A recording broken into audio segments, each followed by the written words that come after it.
Bon, bonsoir à tous. Je suis très heureux d'être avec vous ce soir. Très heureux pour plusieurs raisons.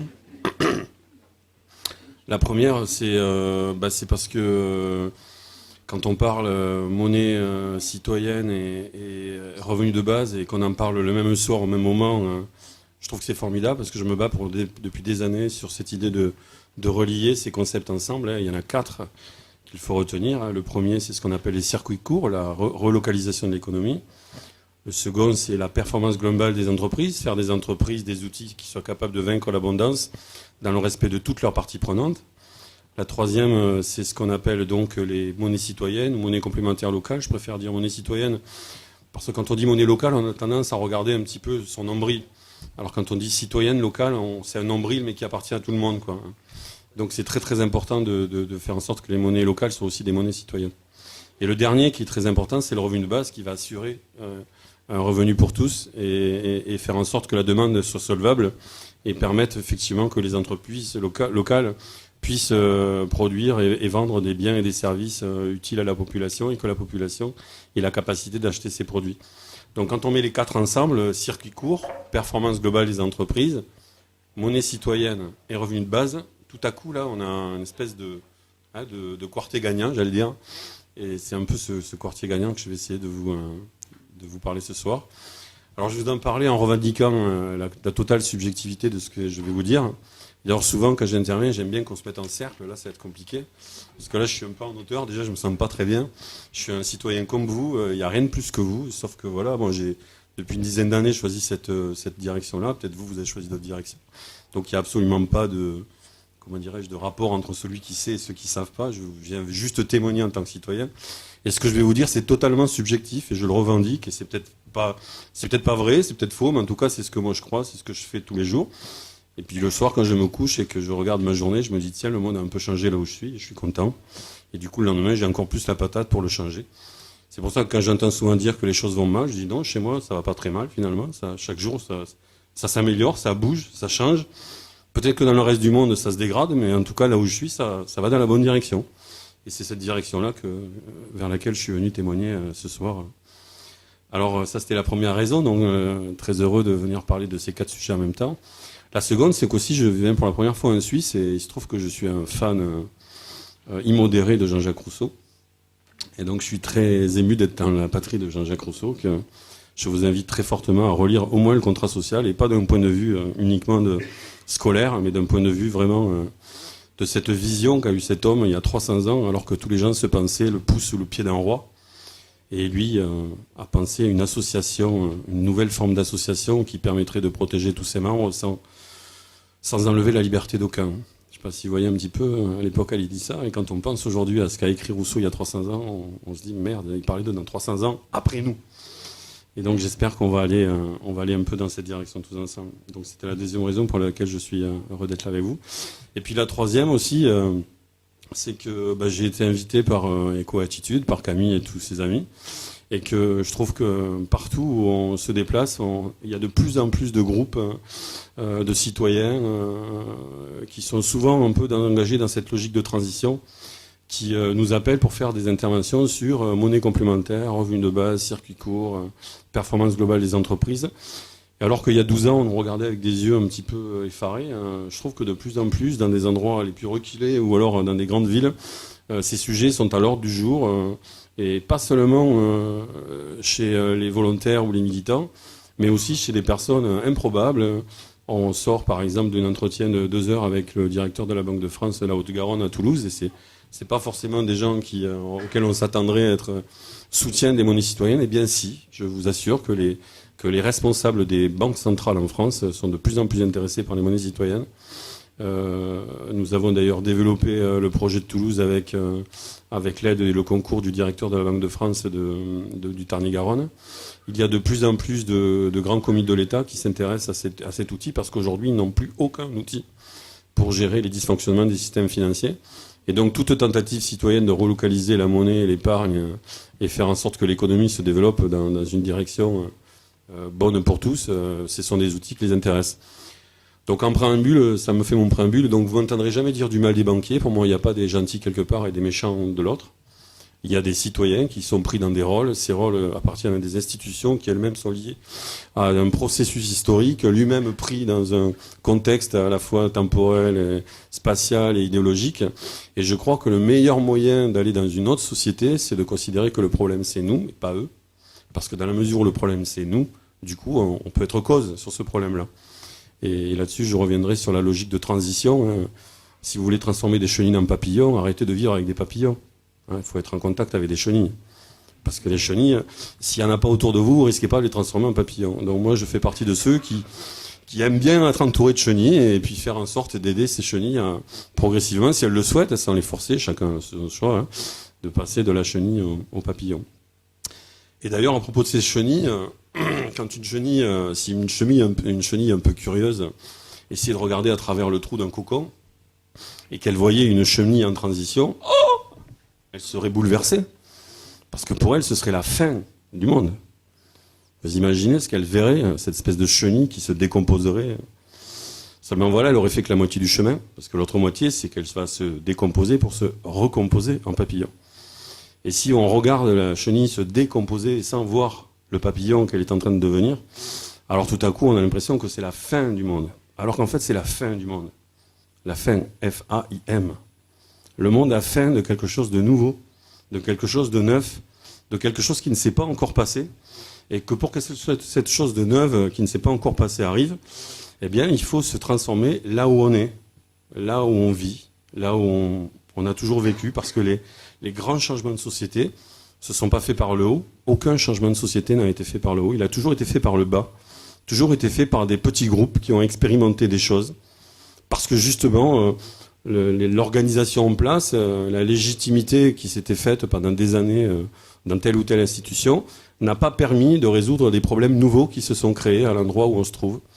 Et alors il y a des gens dans toutes les civilisations qu'on s'est dit, mais tiens, pourquoi on n'essaierait pas de résoudre par nous-mêmes ces problèmes-là? Et donc ils ont commencé à faire des expériences. Des expériences, ils ont essayé de résoudre par eux-mêmes les problèmes qu'ils avaient. Et puis des fois, ça a super bien fonctionné.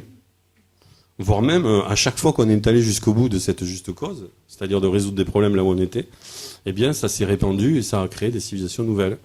Je vais vous prendre un exemple que j'aime bien utiliser, c'est l'exemple de la casserole ou de la soucoupe qui était mise sur une table de compagnons à l'époque du Moyen-Âge, et dans lequel les compagnons mettaient une part de leur salaire pour donner cette coupe ou cette casserole à la famille d'un ouvrier, de compagnon qui était malade ou dans le besoin. Eh bien, ça a donné quelques centaines d'années plus tard la sécurité sociale. C'est pas quelques sous qu'on distribue aujourd'hui avec les droits sociaux. Ce sont d'énormes révolutions. Et au départ, ça a démarré avec une casserole sur une table. Si je prends les syndicats, par exemple, les syndicats, ça a démarré dans les forêts, autour d'un feu, où les ouvriers se réunissaient autour de ces feux en se disant, mais tiens, je vais faire quoi pour essayer de nourrir mon enfant demain? Comment je vais faire pour bloquer cette machine infernale pour qu'on me donne de quoi au moins nourrir mes enfants? Pourquoi on se réunissait dans une forêt autour d'un feu? Parce que tout simplement, c'était pas possible ailleurs. Sinon les gens risquaient leur vie. Et bien finalement, à un moment donné, ces personnes qui ont commencé autour d'un feu dans les forêts, ça a donné la plupart des droits sociaux. On vient de fêter récemment en France, je crois que c'était le 22 mars, une loi qui a été votée, je crois que c'était en 1840, sur la fin du travail des enfants. Imaginez si aujourd'hui on vous disait, mais les enfants, ils ont droit à être scolarisés jusqu'à 14 ans. En France, il n'y a plus d'enfants dans une mine à 8 ans. On disait, c'est pas possible. Prenez les congés payés, par exemple. Les congés payés, quand on a mis en place les congés payés en 1936, on a encore les minutes de l'Assemblée nationale où les réactionnaires de l'époque disaient, oui, si vous mettez les congés payés en place, vous allez faire des alcooliques. La France va redevenir dans la barbarie, on va plus rien produire, ce sera la dernière nation du monde. Et puis finalement, on se rend compte qu'avec l'arrivée des congés payés, et la semaine des 40 heures, finalement, c'est toute une nouvelle civilisation qui est apparue. Mais voilà, on est très très souvent dans la peur de l'autre, dans la peur de ce qui va arriver. Et donc, je suis venu témoigner, moi, justement de la joie, de l'enthousiasme, de faire, d'agir là où on est. Cette capacité que tous les êtres humains ont à créer là où ils sont, à satisfaire le besoin de quelqu'un d'autre au moment où il apparaît. Et tout à l'heure, notre ami parlait de partage. Oui, je pense que le jour où on commence à se dire que nous avons le pouvoir de faire, alors tout à coup les choses changent. Parce que moi je pense que le pouvoir il est ici et maintenant, là où nous sommes, et leur toute puissance, elle n'est possible que parce que nous laissons faire. À partir du moment où nous ne laissons plus faire, à partir du moment où nous reprenons notre vie en main, et là encore une fois, je vous invite à rejoindre le contrat social, à partir du moment où on retrouve sa souveraineté de citoyen, alors à ce moment-là, tout est possible. Et voilà un petit peu les différentes expériences que je vais essayer de témoigner aujourd'hui.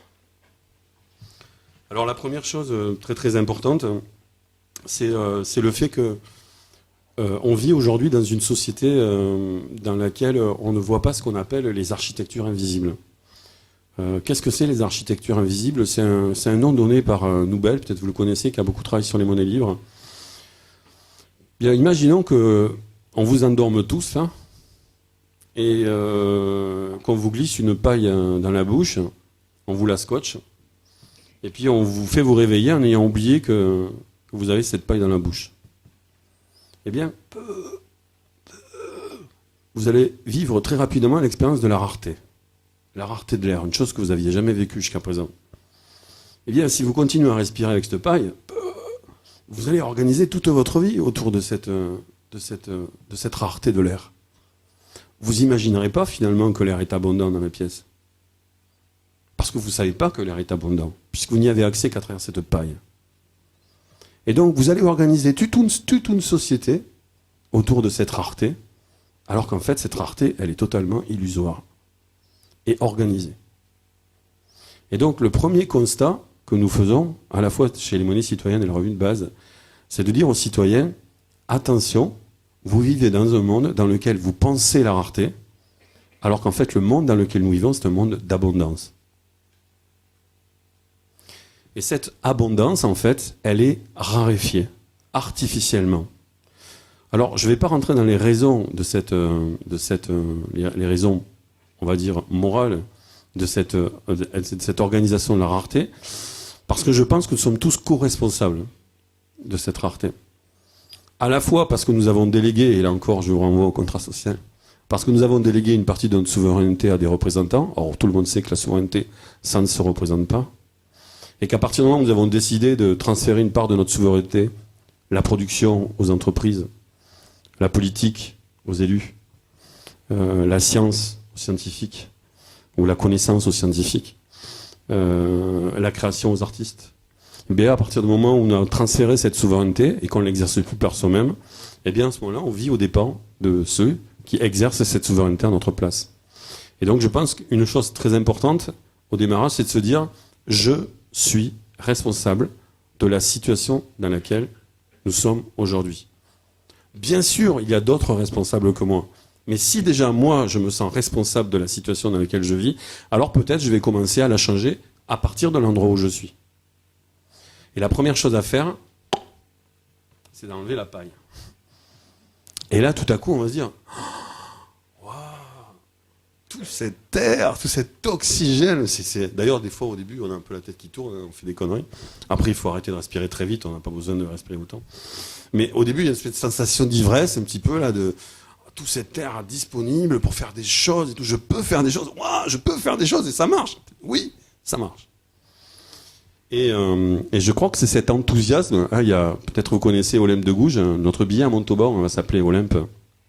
Olympe de Gouges, c'est la femme qui a mis en place les droits de l'homme en 1789, qui a été guillotinée pour ça. D'ailleurs, elle avait dit à cette époque une phrase magnifique, elle avait dit « Seule une crise d'enthousiasme pourra sauver l'État ». Eh bien, moi, je pense qu'aujourd'hui, seule une crise d'enthousiasme pourra sauver notre civilisation. Et cet enthousiasme, il vient pas parce que on va user de boissons, quoique certaines sont très bonnes, un peu alcoolisées, mais elle va venir du fait que je vais me rendre compte qu'à partir de l'endroit où je suis, je peux agir, qu'à partir du moment où j'agis, les choses changent, et qu'à partir du moment où les choses changent, je reprends le contrôle de ma vie. Et à partir du moment où j'ai cette impression de reprendre le contrôle de ma vie, alors arrive cet enthousiasme que je peux partager à d'autres, et d'autres peuvent de nouveau changer autour d'eux. Et puis peut-être ces groupes de personnes qui commencent à changer le monde là où ils sont, eh bien à un moment donné, ils vont s'organiser, et puis ils vont grandir, ils vont se mettre en réseau, et puis peut-être de là naîtra la nouvelle civilisation qui vient. Et je crois que c'est extrêmement important d'aborder ces changements par l'enthousiasme. Parce que sans enthousiasme, on va pas tenir la distance. Et je crois qu'il nous faudra un certain nombre d'années pour justement rebâtir les organes de la société qui vient. Alors, je vais vous parler de 8 démesures dans les deux sens. 8 démesures des mesures, c'est-à-dire des solutions, et des mesures, la démesure de notre système financier aujourd'hui. Et à chaque démesure correspondent des mesures concrètes qu'on peut qu'on peut mettre en œuvre là où on est, et qui peuvent vraiment transformer la société très très rapidement. Alors première démesure, vous avez sûrement entendu parler de ce chiffre, mais je pense que c'est extrêmement important de le rappeler. 97, voire même maintenant 98% des transactions en monnaie se font sur les marchés financiers. 98% des transactions en monnaie se font sur les marchés financiers, 2% seulement dans les réels. Vous pouvez retrouver ces chiffres dans le livre formidable de François Morin, qui a écrit un bouquin qui s'appelle Nouveau mur de l'argent, qui est un économiste, qui est un ancien de la Banque de France, qui a une chaire d'économie à Toulouse, et qui a fait une analyse extrêmement intéressante de toutes les transactions monétaires dans le monde en 2006, je crois que c'était. Et je ne vais pas vous bombarder de chiffres parce que je ne veux pas que le débat soit sur les chiffres, mais surtout plutôt des rapports. Alors j'ai compilé tous ces chiffres sous forme d'une métaphore. Imaginez donc une journée de 24 heures. Donc la journée commence à 0 heure. De 0 heure à 0 heure 45, toutes les transactions de l'économie réelle sont terminées. De 0 heure 45 jusqu'à 1 heure 30, toutes les transactions financières liées au financement de l'économie réelle sont terminées.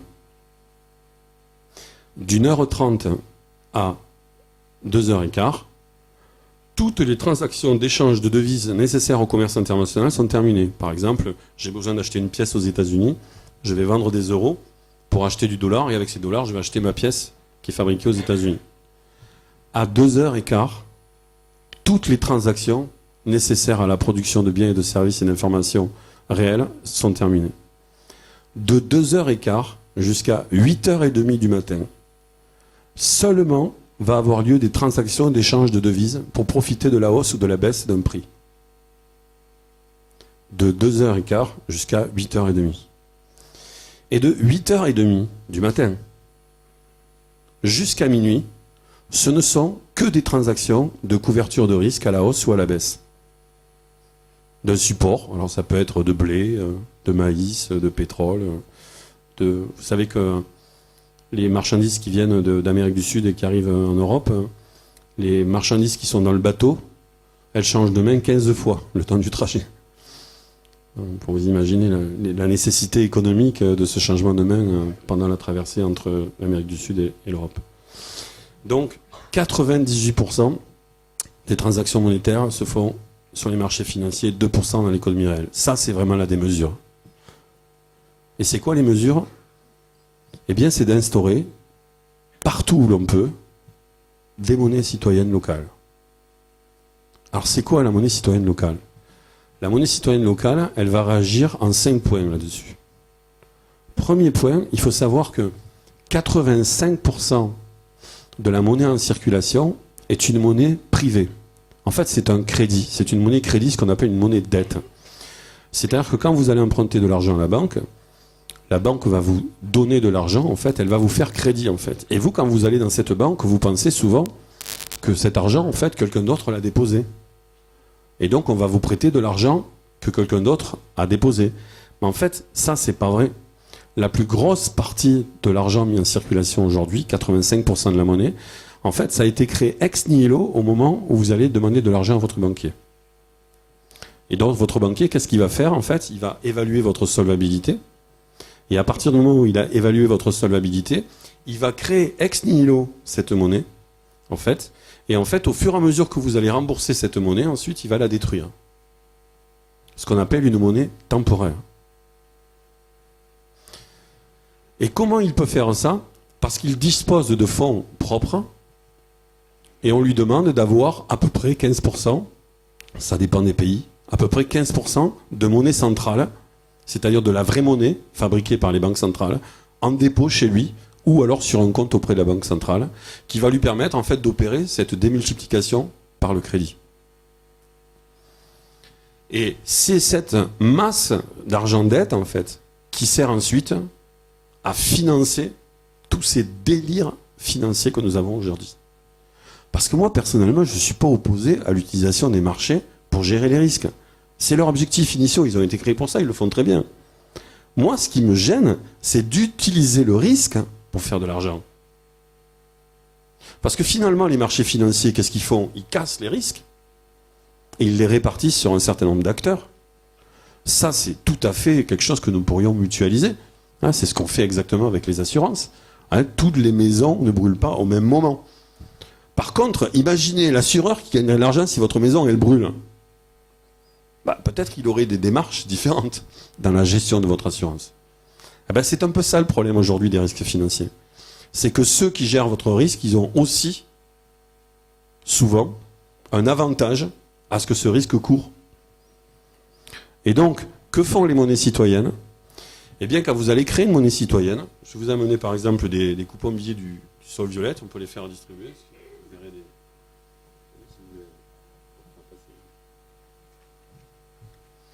Que va faire une monnaie citoyenne, en fait? Elle va récupérer cette monnaie centrale, hein, et elle va la mettre sur un compte d'épargne éthique.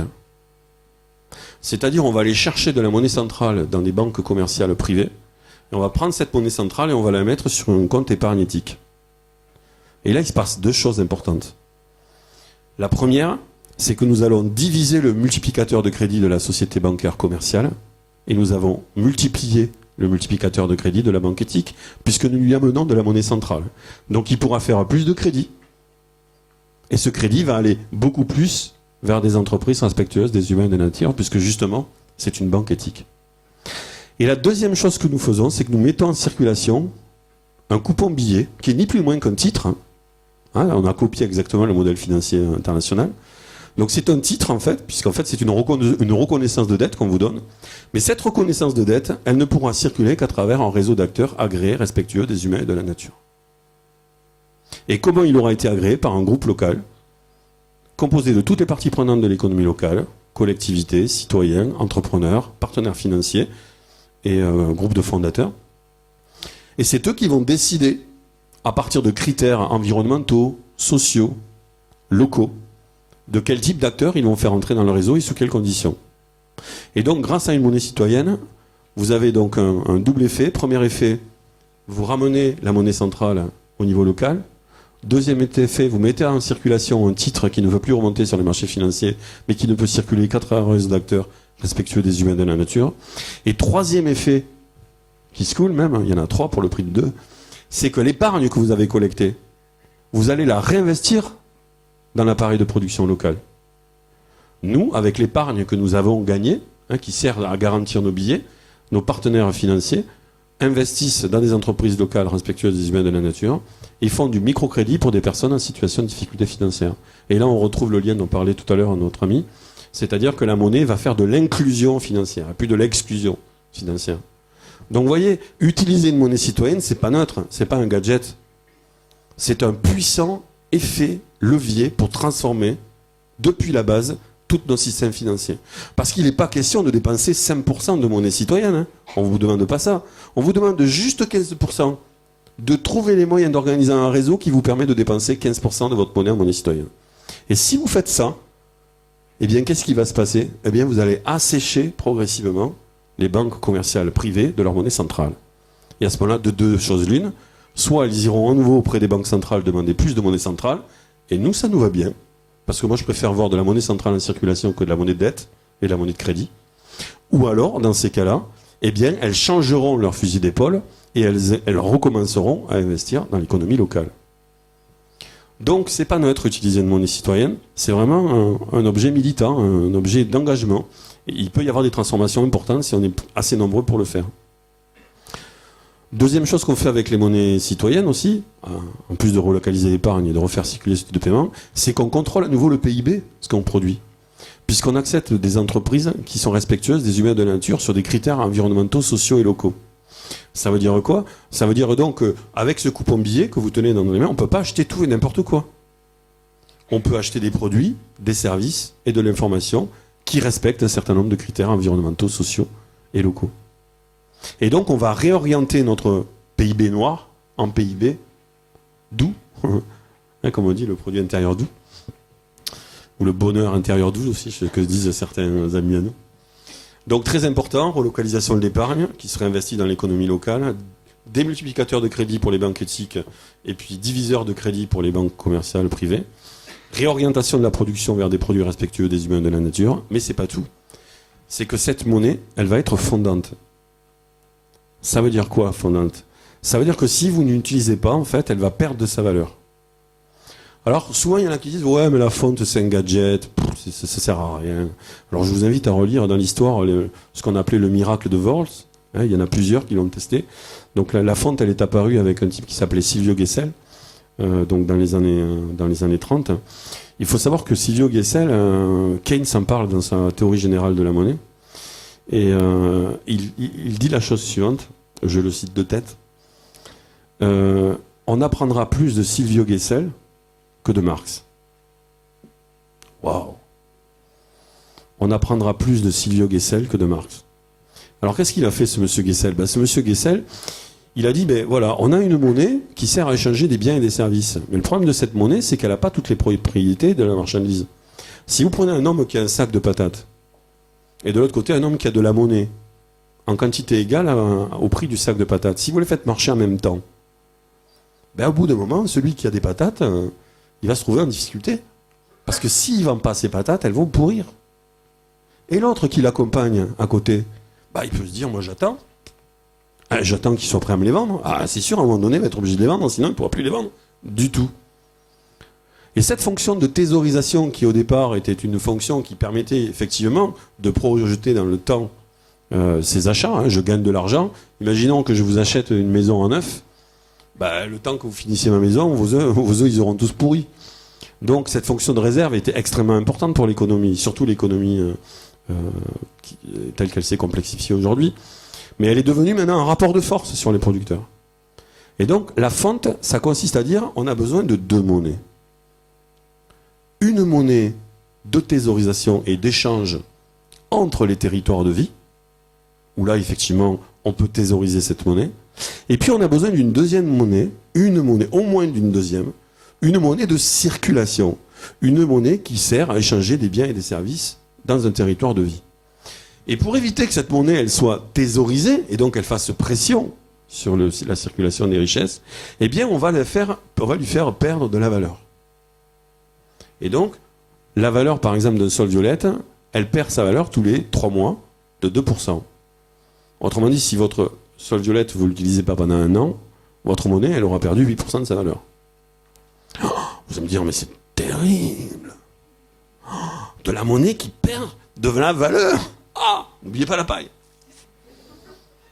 Eh bien, nous on dit, ça fait surtout peur aux gens qui n'utilisent pas de monnaie de circulation. Parce que les gens qui utilisent la monnaie de circulation, une fois qu'ils savent comment ça fonctionne, ils vont pas s'amuser à transformer plus de monnaie dont ils ont besoin pour échanger pendant le mois ou les 3 mois que dure la validité de cette monnaie. Ils vont changer la monnaie à hauteur de ce qu'ils ont besoin. Et ça leur fait penser effectivement que cette monnaie qu'ils ont entre les mains, c'est une monnaie de circulation, comme le sang dans les organes. Imaginez ce qui se passerait dans votre organisme si le sang s'accumulait dans un des organes, au détriment des autres. C'est tout le corps qui partirait en naufrage. C'est exactement ce qui se passe aujourd'hui. Eh bien, nous pensons qu'il faut mettre en circulation des monnaies citoyennes, locales, qui soient attachées à des territoires de vie, avec des règles du jeu liées à ces territoires de vie, mais que par contre, ces monnaies citoyennes locales soient convertibles via une monnaie commune, les unes avec les autres. De telle façon à ce que ces monnaies circulent dans ces territoires de vie, fassent circuler les richesses et permettent aux entreprises locales de se développer.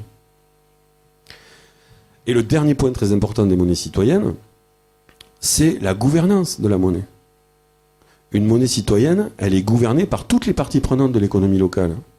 Nous y trouvons dans le conseil d'administration des représentants des entreprises locales, des représentants des citoyens qui achètent un sol, des représentants des partenaires financiers des banques partenaires du sol violette, des représentants des élus locaux, et toutes les décisions se prennent au consensus, au consentement et aux 2/3 des voix. Oui, nous disons que dans ces comités d'animation des monnaies citoyennes, nous réexpérimentons le concept de volonté commune. C'est quoi le bien commun? C'est ce qui est commun à tous. Comment peut-on décider du bien commun s'il n'y a pas une volonté commune? Comment décider de ce qui est commun entre nous à une voix près? Mais ça n'a pas de sens. Et au Sol Violette, depuis que nous avons créé cette comité d'animation, avec toutes ces parties prenantes différentes, nous n'avons eu jamais besoin de passer aux 2/3 des voix. Parce qu'en fait, on a fait un système démocratique à 3 niveaux. Consensus, on recherche le consensus. Consentement, c'est-à-dire si une personne a une seule objection, le groupe s'arrête. Pourquoi ? Parce qu'on remet l'individu au même niveau que le groupe. Et seul l'individu peut retirer l'objection une fois qu'il l'a posée. Il faut donc la traiter. Et si vraiment on n'y arrive pas, si c'est un troll, comme on dit sur Internet, pour ceux qui vont sur Internet, et si c'est un troll, une personne peut demander un passage au vote à 2/3 des voix. Eh bien, depuis 3 ans, nous n'avons jamais eu besoin de passer aux 2/3 des voix. Nous avons toujours trouvé une solution, soit au consensus, soit au consentement. Et là aussi, c'est un réapprentissage de la démocratie, c'est un réapprentissage de ce qu'est le bien commun, de ce qu'est la volonté commune, et donc derrière, à partir du moment où on fixe ensemble ce qu'est le bien commun, qu'une volonté commune se crée autour de ce bien commun, alors il peut y avoir utilité commune, on peut dire quelle est l'utilité commune de ce bien commun, et donc en fin de compte, qu'est-ce qu'on va mettre en place comme distinction sociale ? Et là, la monnaie redevient un marqueur pour mesurer l'utilité sociale de quelqu'un. Aujourd'hui, la monnaie n'est plus un facteur de distinction sociale qui mesure l'utilité commune de quelqu'un par rapport au bien commun. Celui qui tue, comme disait, je crois que c'est Valras, je ne sais pas certain, mais je pense que c'est lui qui disait le poison a autant de valeur que le médicament du médecin. Le poison de l'assassin a autant de valeur que le médicament du médecin. Voilà l'économie dans laquelle on vit aujourd'hui. Eh bien, les monnaies citoyennes ne sont pas d'accord avec ça. On dit l'argent n'a pas d'odeur. Ben, nous, on veut que l'argent ait de l'odeur. Chez nous, il sent la violette. Voilà. Alors ça, c'est le premier outil. Monnaie citoyenne, c'est très important d'en parler. Parce qu'effectivement, grâce à ce marqueur, ce label qu'on va déposer sur la monnaie, on va pouvoir tracer cette monnaie. Pour vous donner la puissance des monnaies citoyennes, le conseil municipal de la ville de Toulouse, la première année, a voté à l'unanimité, moins 17 abstentions, c'était les membres de l'opposition. Aucun n'a voté contre. La deuxième année, le budget a été voté et le bilan a été voté, à l'unanimité, moins 4 abstentions. Cette année, le budget a été voté à l'unanimité. Ça veut dire quoi ? Ça veut dire que les monnaies citoyennes, c'est un objet qui peut transcender les clivages des partis habituels. Et d'ailleurs, dans les formations qu'on donne sur les monnaies citoyennes, on liste 10 pièges d'une monnaie. Et l'un de ces pièges-là, on l'appelle le désert des parfaits. C'est-à-dire que si vous faites une monnaie à partir de vous-même, de vos idées, des potes qu'il y a autour de vous, ben, votre monnaie, elle va servir à vous-même, à vos idées et aux potes qu'il y a autour de vous. Mais ça n'aura pas facteur de transformation sociale parce que ça ne va pas grandir. Parce qu'on dira, ah, c'est la monnaie d'un tel, ah, c'est la monnaie de cette association, ah ouais, mais alors eux, ils sont plutôt d'extrême gauche, ah non, mais eux, ils sont plutôt de droite, ah ben eux, c'est des écolos, c'est... Vous voyez ? Et ça ne marchera pas. La monnaie, en fait, elle doit être au service du bien commun. L'idéal, c'est qu'à l'intérieur du groupe de travail, vous ayez des représentants des entreprises, des représentants des élus, des représentants des citoyens, des représentants des partenaires financiers, et que l'objectif de cette monnaie, ce soit de remettre la production au service de l'humain et de la nature, dans le respect des critères locaux que vous aurez déterminés.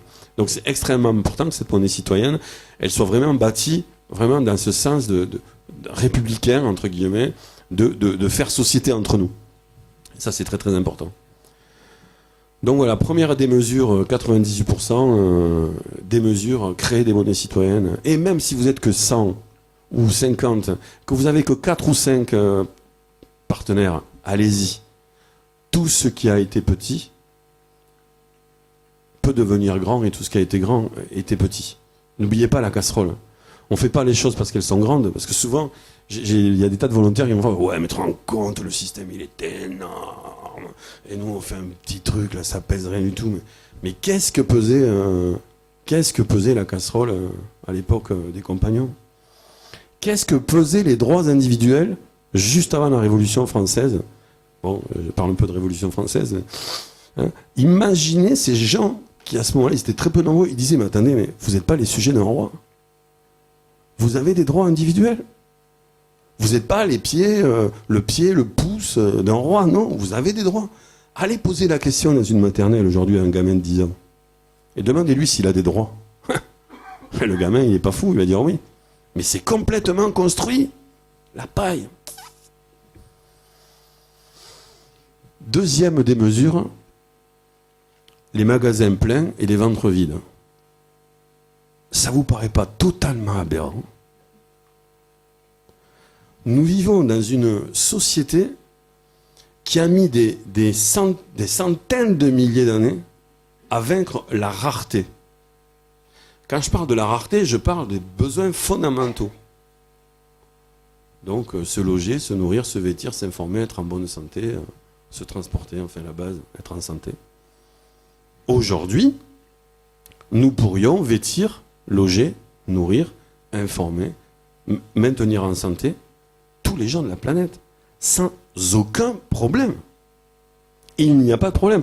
Je vous rappelle le dernier, pourtant on ne peut pas dire qu'il soit classé altermondialiste, le dernier congrès de la FAO, donc l'organisme des Nations Unies qui gère l'agriculture au niveau mondial, qui ont, dans leur dernier congrès, ont dit il est possible de nourrir toute la planète en bio, sans extension des terres et dans les mêmes conditions sanitaires que l'alimentation telle qu'elle est faite aujourd'hui. C'est possible. 70 milliards d'euros, c'est ce que représente le budget. C'est ce que représente le budget. C'est le comment il s'appelle, le ministère canadien qui s'occupe des études statistiques sur les marchés. 70 milliards, c'est le montant de la bouffe pour animaux mondiale. Vous savez, les granulés qu'on donne pour les chiens, ou les chats, enfin, ou les poissons, ce que vous voulez. 73 milliards, c'est l'argent qu'il faudrait pour éradiquer la misère dans le monde.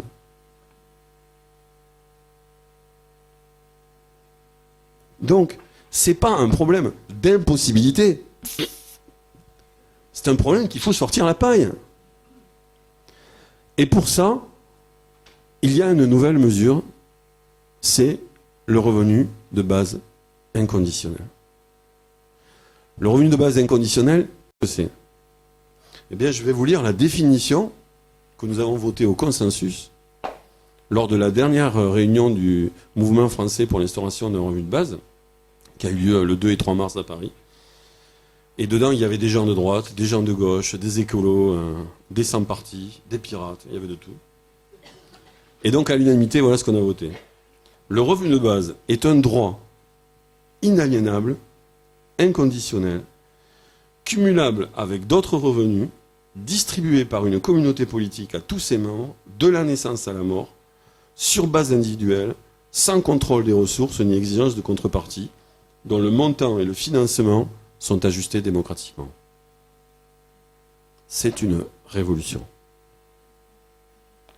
Si nous arrivions à mettre en œuvre une mesure qui donnerait symboliquement 1 euro à tous les citoyens, sans exigence de contrepartie, ce serait le début de la fin du monde, ou en tout cas le début d'un nouveau monde.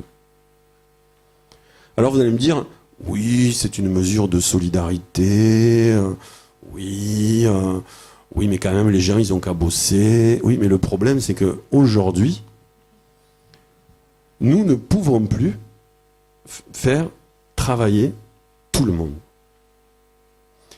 Depuis le silex, la taille du silex, le premier silex taillé, le temps passé au travail contraint, c'est-à-dire le travail nécessaire à me maintenir en vie, le temps passé au travail contraint, n'a cessé de baisser. Et en parallèle, la quantité de production par unité de temps n'a pas cessé d'augmenter. C'est-à-dire qu'on a 2 courbes qui n'ont pas cessé depuis l'origine des temps, l'une de monter et l'autre de descendre. Je ne vous parle même pas de l'arrivée des robots. Je sais bien, ça va faire en rire les 3/4 de la salle. Je vous invite très sérieusement à taper robot sur Google. Et juste comme ça, regardez ce qui est en train de se passer. Je ne vous parle pas des grosses machines dans les entreprises qui fabriquent à la chaîne des produits. Deuxième chose très importante, quand vous achetez un produit sur un marché aujourd'hui, vous n'êtes pas certain en achetant ce produit avec vos revenus que ça va se retrouver dans les revenus des gens qui habitent autour de vous. Parce que ces produits ils viennent de partout. Donc l'argent que vous allez donner à un endroit, il va peut-être partir à l'autre bout du monde. Donc non seulement on a besoin de moins en moins de bras pour produire de plus en plus, mais en plus on produit, et moins on suscite de revenus dans le pays dans lequel on se trouve. Et donc, à un moment donné, comme l'intégralité de notre système de redistribution est basée sur les revenus de l'activité marchande, nous nous retrouvons avec une contradiction qui va faire exploser ce système, et qui est en train de le faire exploser. C'est-à-dire que dans la mesure où je prélève ce que je vais redistribuer sur un revenu marchand qui est de moins en moins important là où je me trouve, eh bien je vais me retrouver en situation de devoir de moins en moins verser de redistribution. Ou alors, je vais augmenter mes prélèvements. Mais comme le monde est ouvert aujourd'hui, à moins de se refermer sur nos frontières, ou alors après, une fois qu'on sera enfermé sur notre pays, se refermer sur notre région, puis sur notre village, puis sur notre quartier, puis sur notre maison, puis dans notre chambre, ok ? Eh bien, puisqu'on est interconnecté avec le reste du monde, eh bien, si j'augmente trop mes prélèvements, qu'est-ce qui va se passer ? Eh bien, je vais faire fuir une partie des personnes dans d'autres pays fiscalement moins responsables. Tant que je vais relier revenus et activité marchande, je suis mort. Il faut casser le lien entre revenus et activité. Aujourd'hui, nous avons une capacité de production. Cette capacité de production, nous devons l'écouler. Alors quand je parle de production, moi je parle toujours de production durable et toujours de production nécessaire à la vie. Pour le reste, ils feront ce qu'ils veulent.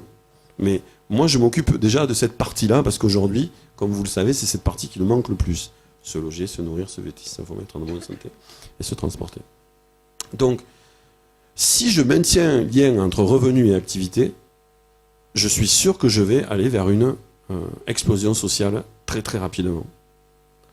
Donc je vais casser ce lien et je vais asseoir un revenu de base sur la capacité de production de la nation. Et ce revenu de base va permettre à tous les citoyens de pouvoir acquérir les biens et les services dont ils ont besoin pour vivre au quotidien. Et après, sur ce revenu de base, d'où son nom, revenu de base, je vais ajouter un revenu d'activité qui, lui, va varier en fonction de ma participation à ces activités marchandes. C'est une transformation profonde de notre société. Parce que ça veut dire que pour de la première fois dans l'histoire, je vais accepter l'idée qu'un être humain qui naît ne naît pas pour travailler. Si tu ne travailles pas, tu ne manges pas. Vous la connaissez celle-là, c'est Saint Paul. Bon, faut dire qu'il l'a dit à une époque où effectivement, quand on ne travaillait pas, on ne mangeait pas parce qu'il n'y avait pas de quoi manger pour tout le monde. Et donc du coup, quand on ne travaillait pas, ben, on prenait le nécessaire à quelqu'un qui travaillait. Mais ça a bien changé depuis. Ok ? Aujourd'hui, si tu ne travailles pas, tu ne prélèves rien sur les autres. En plus, si on te donne de la monnaie, tu vas pouvoir acheter à des personnes qui travaillent. Donc ceux qui travaillent devraient être très très contents que ceux qui peuvent acheter leurs produits aient de l'argent pour le faire. Et d'ailleurs, ils s'y sont pas trompés. Je fais partie d'un mouvement qui s'appelle le Centre des jeunes dirigeants, qui se bat depuis des années pour remettre l'économie au service de la vie. Et le Centre des jeunes dirigeants, c'est pas non plus des intermondialistes. Hein. Ils ont proposé 10 mesures au présidentiel en France il y a pas longtemps. La première des mesures, c'était l'instauration d'une allocation universelle pour tous les citoyens français. Parce que les producteurs, ils ont un intérêt à ce que les citoyens aient un revenu. D'ailleurs, comme disait Coluche, j'ai adoré ce qu'il disait, il disait, mais les gens, ils n'ont pas besoin de travail, ils ont besoin de revenus. Je force un peu le trait. Mais c'est pour vous dire que, encore, on a cette représentation que celui qui ne travaille pas, il prend à quelqu'un qui travaille. Mais posez-vous la question, si personne n'avez d'argent pour acheter les biens que vous fabriquez, à qui les vendriez-vous? Alors vous allez dire, oui, mais cet argent, il vient bien de quelque part. Ben oui. Alors, l'argent, d'abord, aujourd'hui, c'est plus de l'or en barre. Donc le support de l'argent, il n'est pas rare. D'ailleurs, on le voit bien. Ils sont capables de sortir 270 milliards en une semaine pour sauver les banques. Mais 70 milliards pour éradiquer la misère dans le monde, ça, par contre, pas question. Il n'y en a pas. On est capable de demander en France 1 euro à une mémé pour une boîte de médicaments. Et de l'autre côté, on est capable de restaurer, de donner, je crois, 80 milliards de cadeaux fiscaux à nos entreprises, surtout pour pas qu'elles licencient. Donc on voit bien qu'aujourd'hui, qu'il y a des choix de société à faire. Est-ce qu'aujourd'hui, dans une société capable de produire des biens et des services utiles à la population, dans une société où l'appareil de production est capable de produire des biens durables pour tous les citoyens, pourquoi tous les citoyens n'ont pas de quoi les acheter? Ben moi je dis que c'est pas possible. Il nous faut instaurer un nouveau droit. Et ça, ce sera l'objet d'une véritable révolution non violente. C'est la deuxième des mesures. Et ce qui me rassure, c'est que c'est pas que des gens d'extrême gauche qui le disent. C'est pas que des gens de gauche qui le disent. C'est pas que les décroissants qui le disent. C'est pas que les écologistes. C'est pas que les centristes. C'est pas que les libéraux. C'est pas que les conservateurs. C'est pas même, ça me fait chier, mais c'est pas non plus que ceux de l'extrême droite. C'est tout le monde qui le dit. Sauf que là, on touche un tabou. Un tabou. Hein, et ce tabou, va bien falloir arriver au bout. Ça vous paraît clair sur le revenu de base? Alors maintenant, comment on relie un revenu de base et monnaie citoyenne?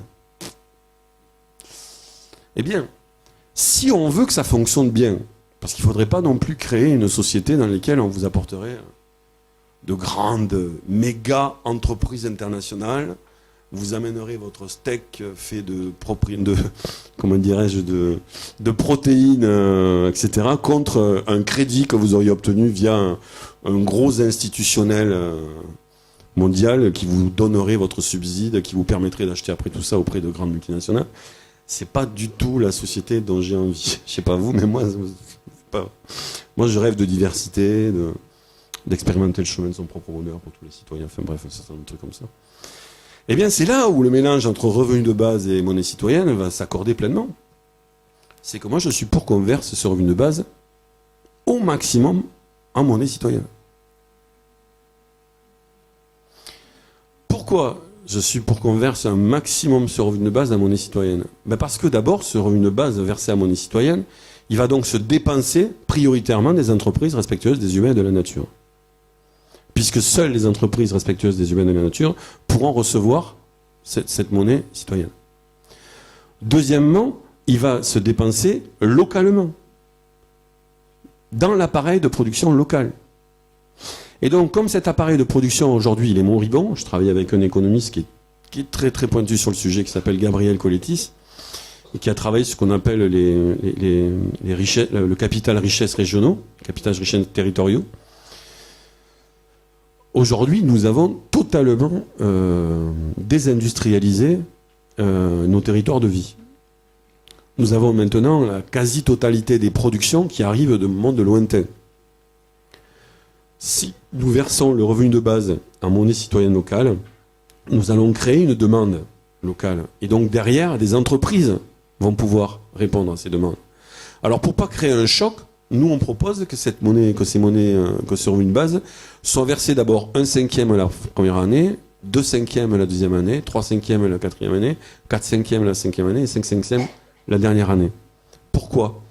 Eh bien parce que on commencera par verser ce revenu de base dans les villes les plus petites et rurales, et progressivement on augmentera vers les villes de plus en plus importantes.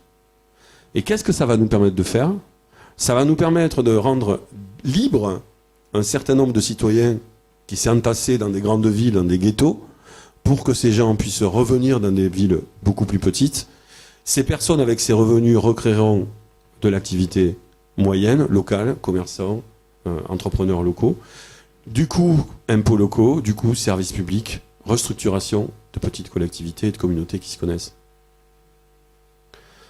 La deuxième mesure qu'on propose pour ce revenu de base, c'est non seulement qu'il soit versé à monnaie citoyenne, mais en plus qu'il soit versé pour moitié aux enfants pendant les 18 premières années de leur majorité. Alors je ne sais pas si en Suisse c'est 18 ans aussi. Ouais, c'est 18 ans. Donc la première moitié, on la donne aux parents en usufruit pour s'occuper de leur enfant. Et la deuxième moitié, qu'est-ce qu'on en fait? Eh bien, on l'investit dans un fonds d'investissement pour la transition. On n'arrête pas de dire qu'il manque de l'investissement pour créer des entreprises locales et pour faire passer ces entreprises locales dans une dynamique de production durable. Eh bien, grâce à la moitié de revenus de base qui ne sera pas encore versé aux enfants, on va créer des fonds d'investissement de transition, et avec ces fonds d'investissement de transition, on va investir massivement dans l'appareil de production local pour le rendre durable et le mettre à la hauteur des besoins qu'on aura 18 ans plus tard quand ils arriveront en majorité. Et arrivant à sa majorité, le nouveau citoyen aura à la fois un revenu de base à vie et en plus un petit capital pour démarrer sa vie, puisqu'on lui rendra ce capital abondé par 18 ans d'investissement local, et avec ce revenu de base plus ce capital, il pourra démarrer sa vie. Parce qu'aujourd'hui, on parle souvent des inégalités de salaire, mais la plus grosse des inégalités, c'est les inégalités devant les capitaux. Eh bien, je peux vous dire que si moi je suis un citoyen à 18 ans et que je pars dans la vie avec à la fois un revenu de base et un petit capital pour démarrer, je pense que je vais avoir un regard sur la société qui m'accueille un peu différente que le regard que je peux avoir aujourd'hui. Je ne sais pas vous.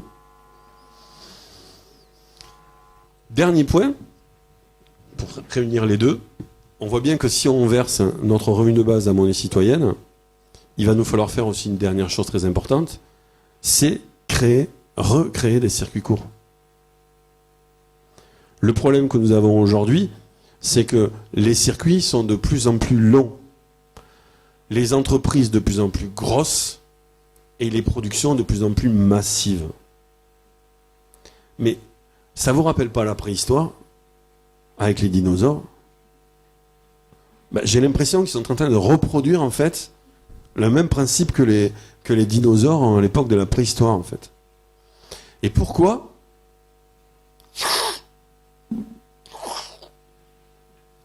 Parce qu'ils se concentrent par manque de capitaux. Il faut faire des économies. Mais des économies pourquoi?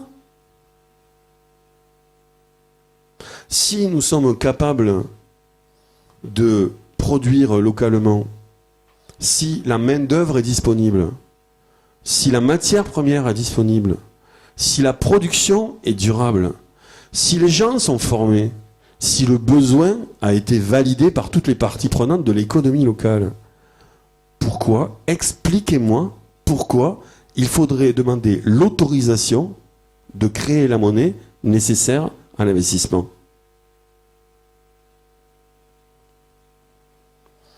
Je le refais.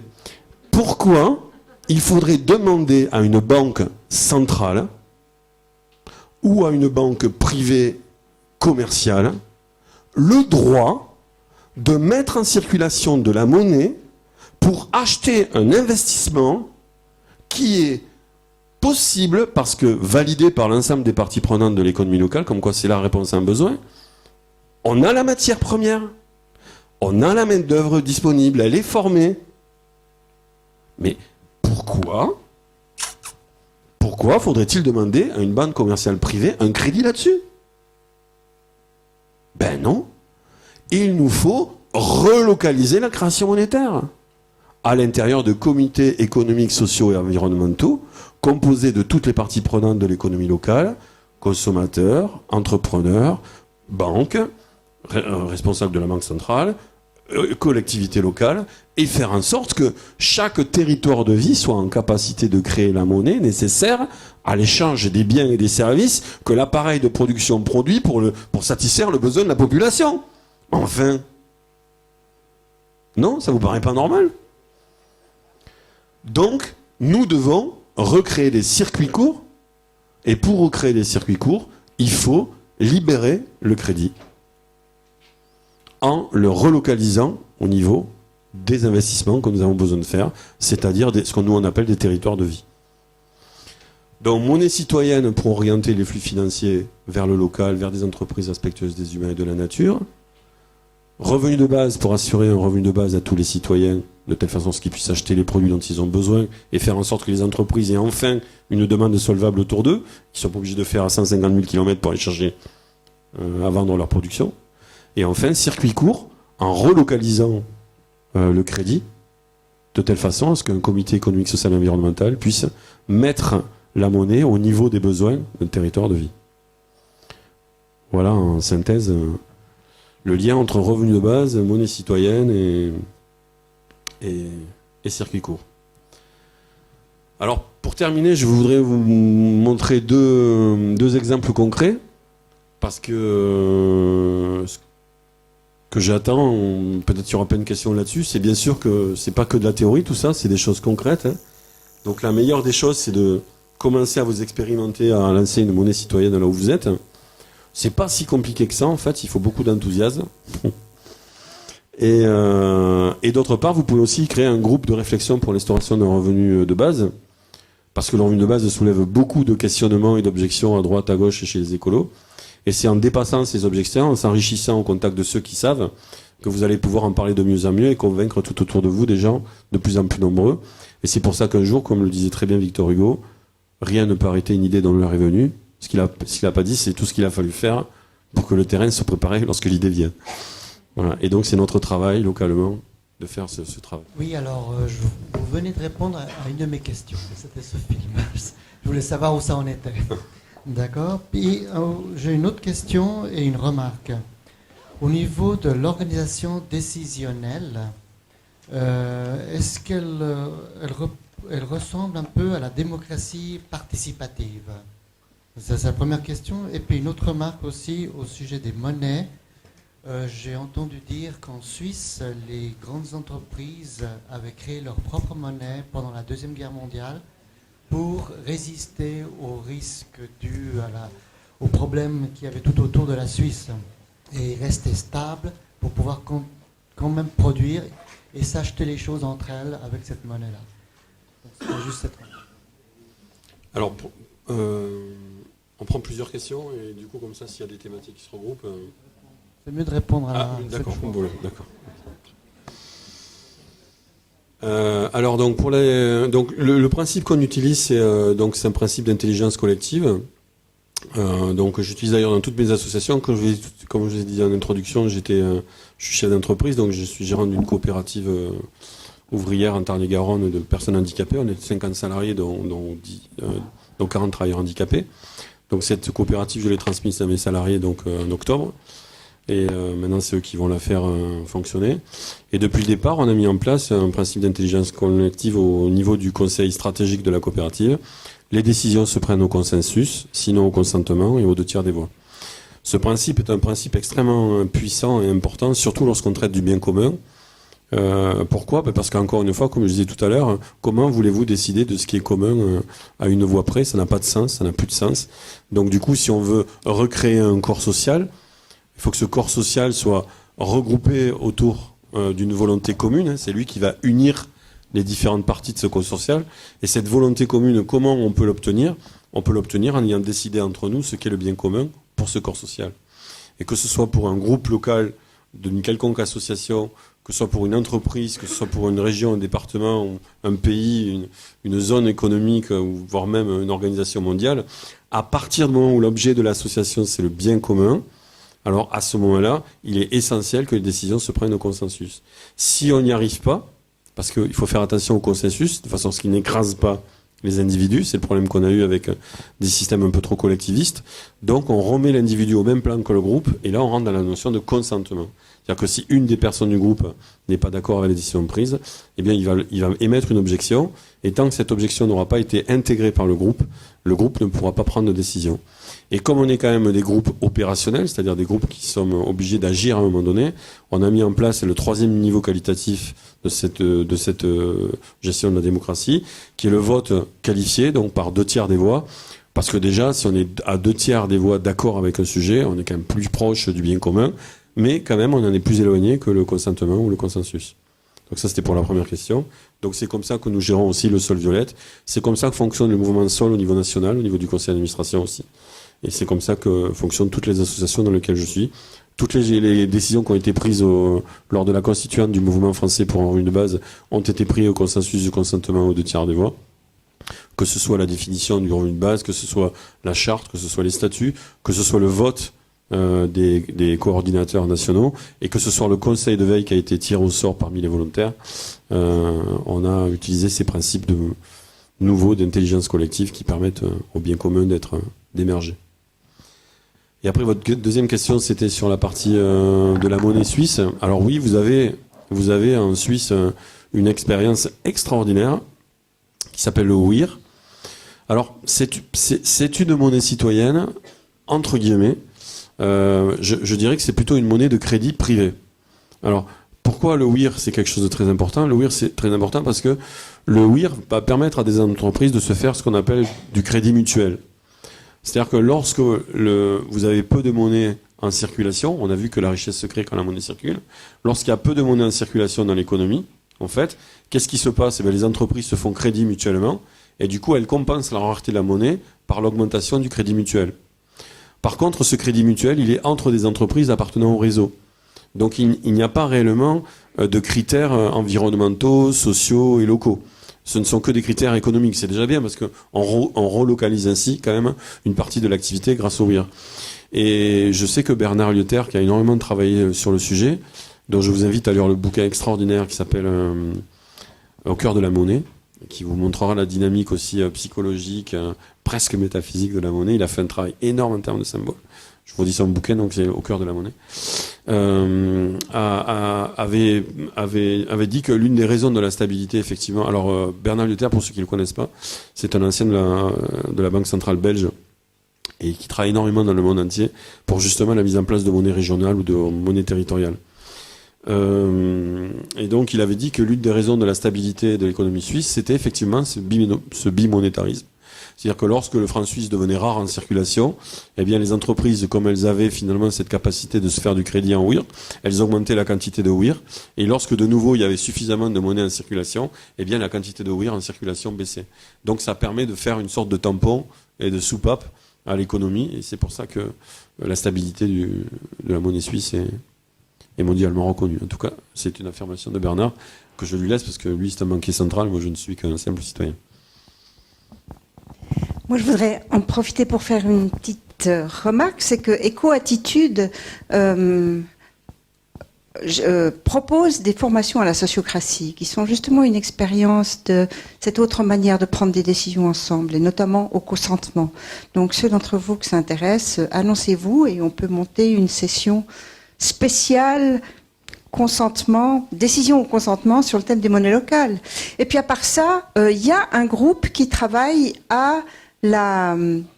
au démarrage d'un projet d'une monnaie régionale transfrontalière. Alors on est ambitieux à Genève.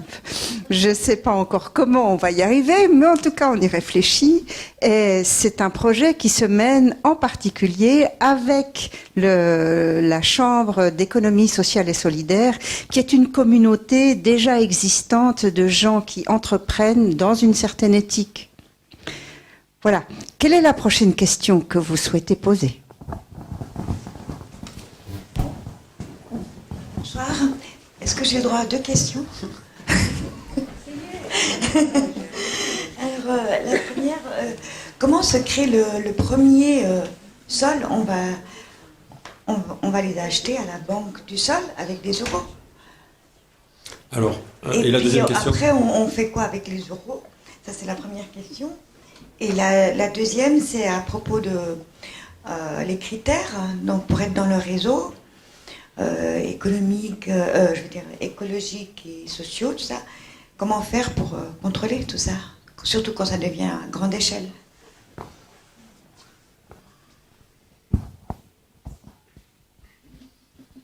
Alors pour la première question, donc alors déjà, vous voyez, vous avez utilisé un terme, vous dites acheter.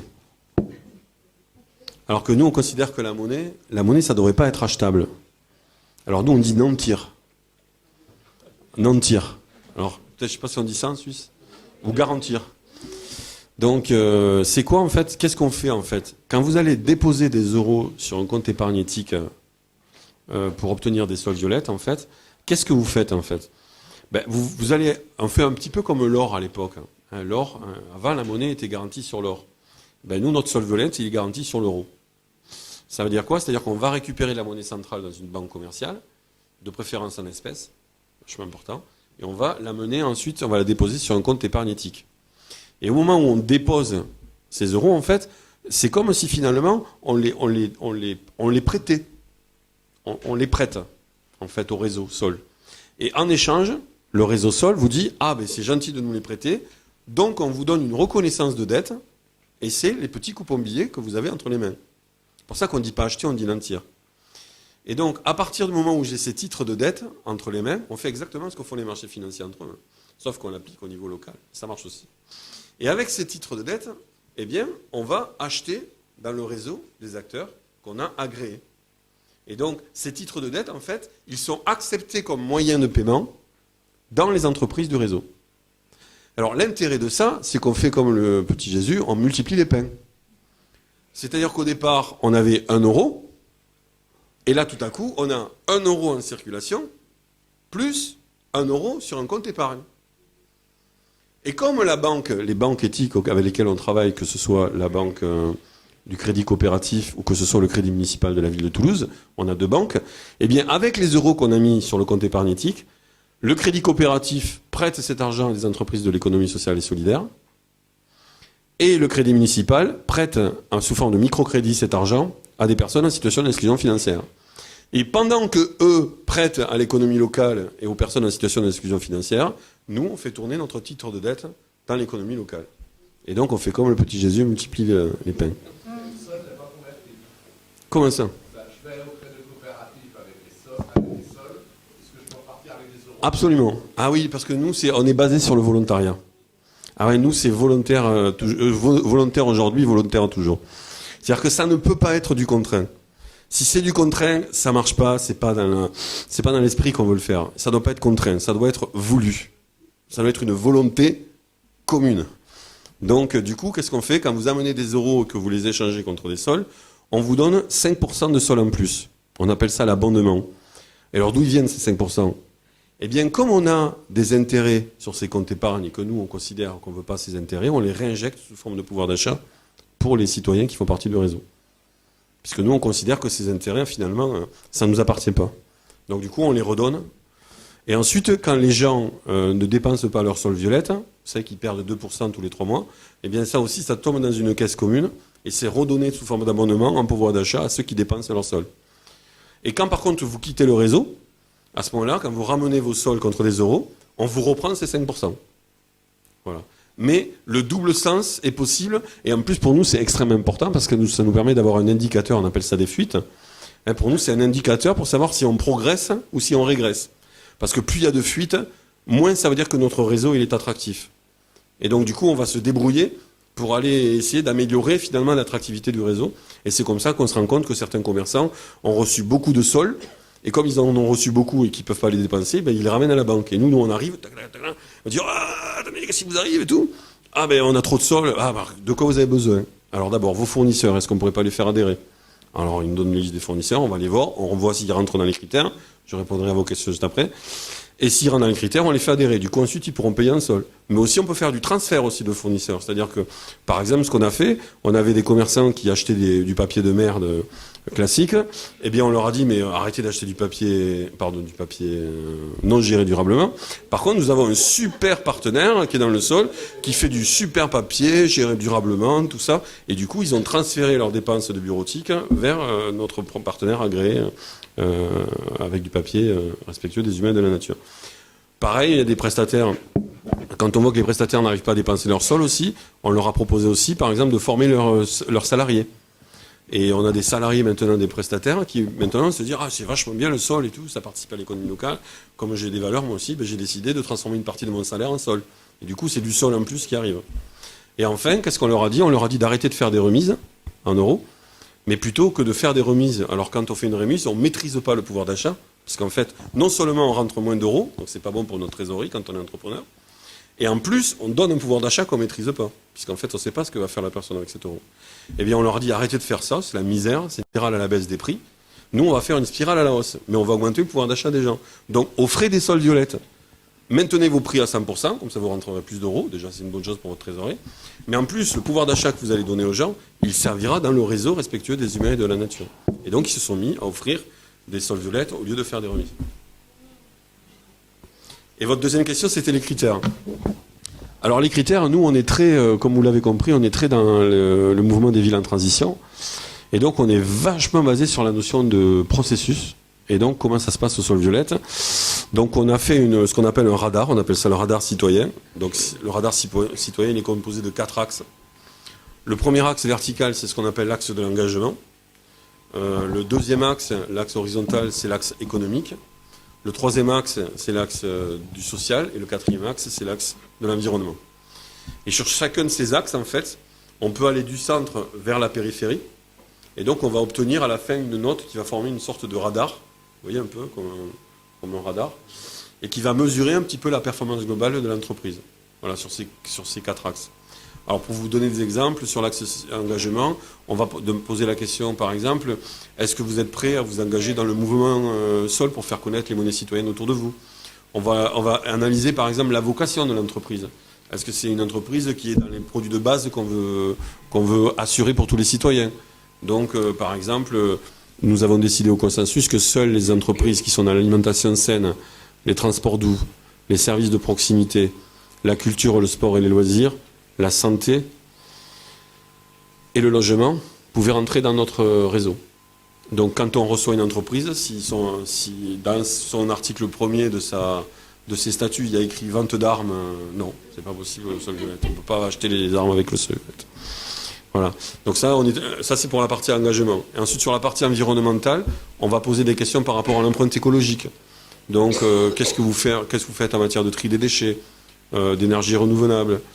Qu'est-ce que vous faites en matière... connaissez-vous votre impact sur l'eau, l'air, la terre? On leur pose des questions aussi sur l'autre côté. Qu'est-ce que vous faites en termes de circuits courts? Est-ce que vous vendez à des clients qui sont à 10 000 km d'ici ou est-ce que vous vendez à des clients qui sont à 100 km? Est-ce que vos fournisseurs ils sont prioritairement locaux ou ils viennent de Tataouine-les-Haleines? Donc là aussi, pour nous, c'est important en termes de relocalisation de l'économie. Après, dans le social, on pose des questions sur la gouvernance. Est-ce que les salariés sont associés à la stratégie d'entreprise? Oui, non. Au moins, est-ce qu'ils sont associés aux décisions qui les concernent? Oui, non. Les conditions de travail, à l'échelle des salaires, est-ce que ça va de 1 à 10 000 chez vous? Ou est-ce que ça va de 1 à 3, comme chez nous, par exemple, à Montauban?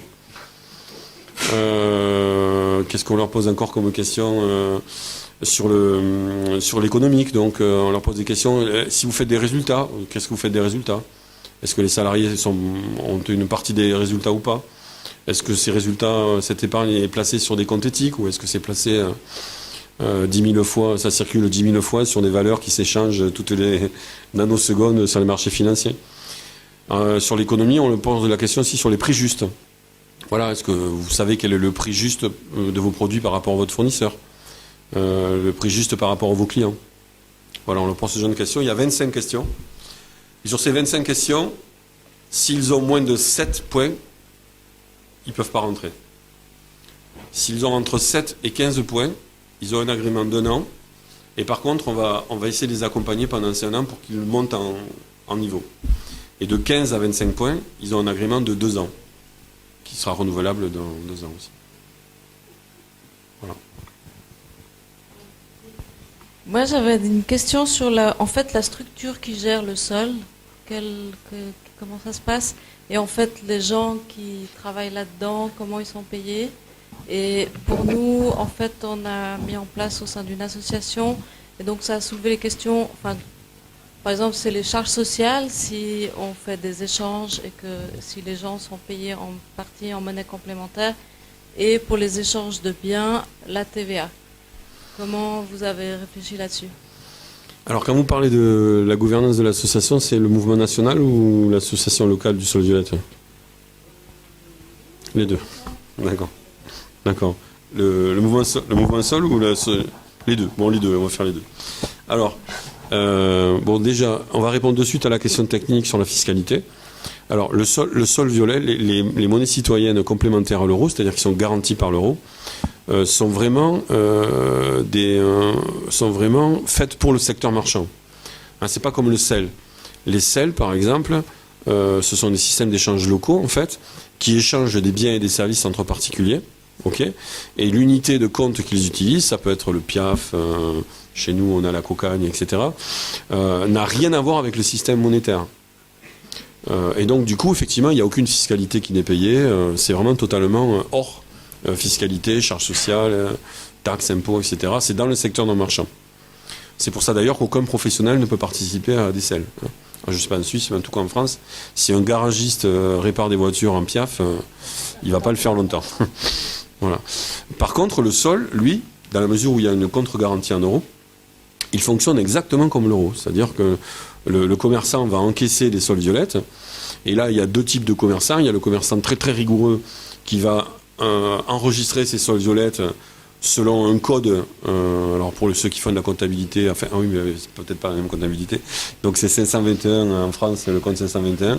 Donc il va rentrer ses sols violettes dans un compte financier particulier. Et par contre, il y en a certains qui considèrent que c'est l'euro, qui gère même pas ils rentrent ça comme si c'était de l'euro. Et donc, pour le fisc français, pour les charges sociales, c'est considéré comme du ticket restaurant. C'est exactement considéré comme un moyen de paiement, chèque déjeuner, ticket restaurant, chèque vacances. Ça a la même procédure comptable. Et donc, tout est fiscalisé, tout est socialisé. Ils payent des impôts comme les autres. C'est vraiment une monnaie citoyenne, dans le sens où elle participe à toutes les parties prenantes de l'économie locale.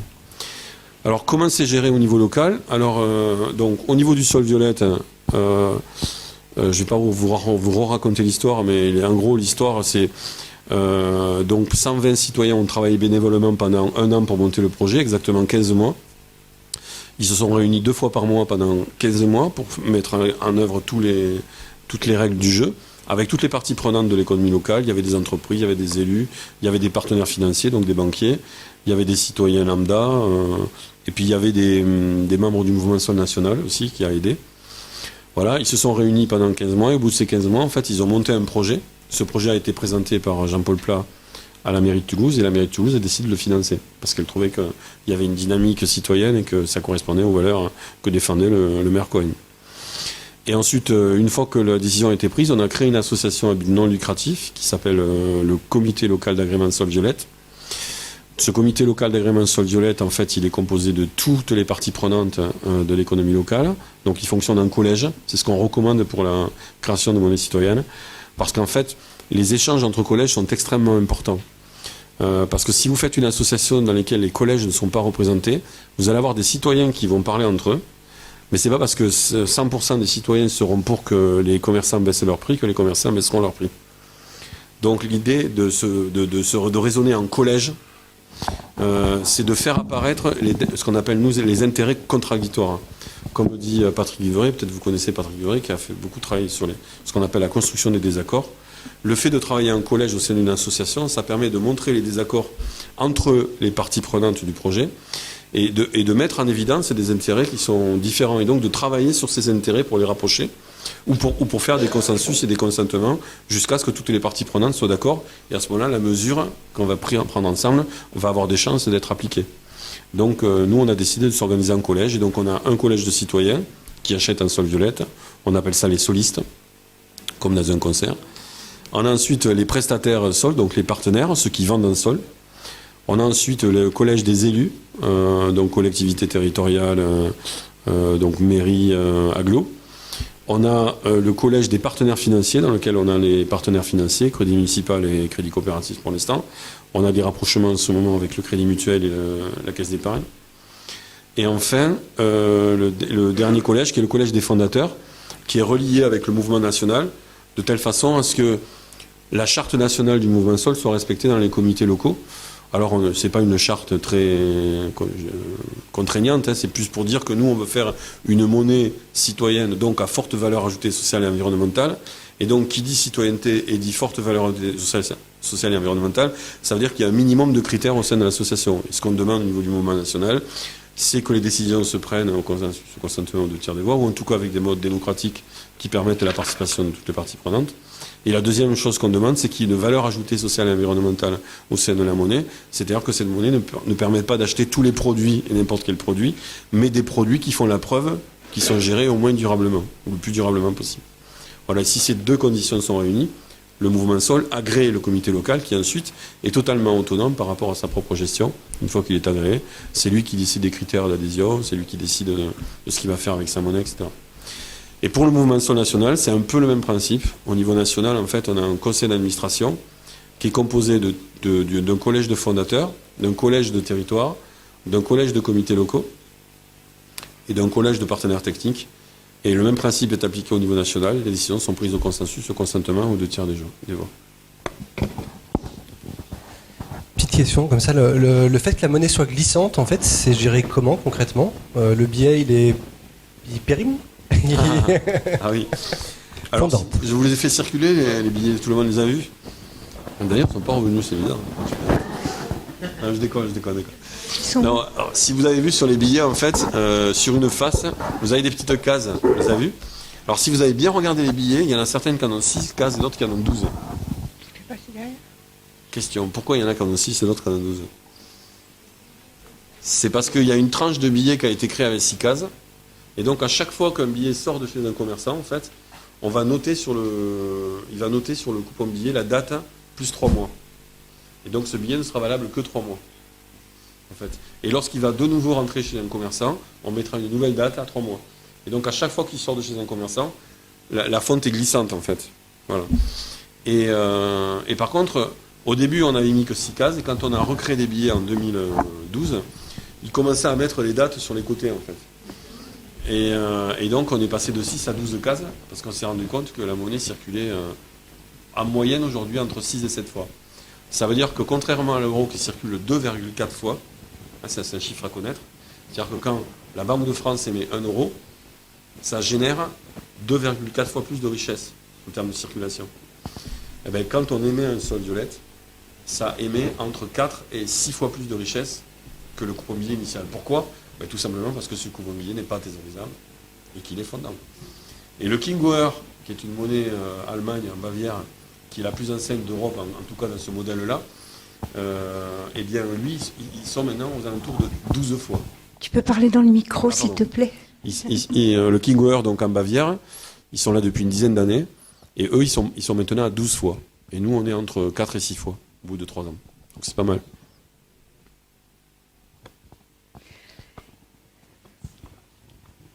Vous pouvez nous dire concrètement combien d'entreprises, de commerces, de services de toutes sortes sont concernés à Toulouse, et combien de personnes payent avec des sols violettes? Alors aujourd'hui, on est à donc 120 prestataires qui ont été agréés par le sol violette. Alors ces prestataires sont très divers, donc ça touche l'alimentation saine. Donc vous avez des AMAP, tout le monde connaît le terme AMAP? S'il y en a qui ne connaissent pas, ils peuvent le dire. Ah, voilà. Donc une AMAP, en fait, c'est une association qui est regroupée autour d'un paysan, en fait, et qui s'engage avec lui, en fait, à acheter toute sa production pendant 1 an, quel que soit d'ailleurs le niveau de la production. Et tous les mois, en fait, ils donnent en gros, pour aller vite, on va dire, entre 15 et 20 euros. Et ils ont en échange un panier, toutes les semaines, pardon. Et ils ont un panier de légumes qui correspond aux fruits de la saison, aux légumes de la saison. Et les AMAP, pour la chose particulière, c'est que les adhérents, ce qu'on appelle les mangeurs, sont responsables des risques de l'agriculteur. C'est-à-dire que si jamais ils grêlent, eh ben, ils payeront quand même et ils n'auront rien. Voilà. C'est une forme très collaborative de consommer des légumes, des fruits, de la volaille. Donc voilà. Donc nous avons des AMAP, nous avons des épiceries bio,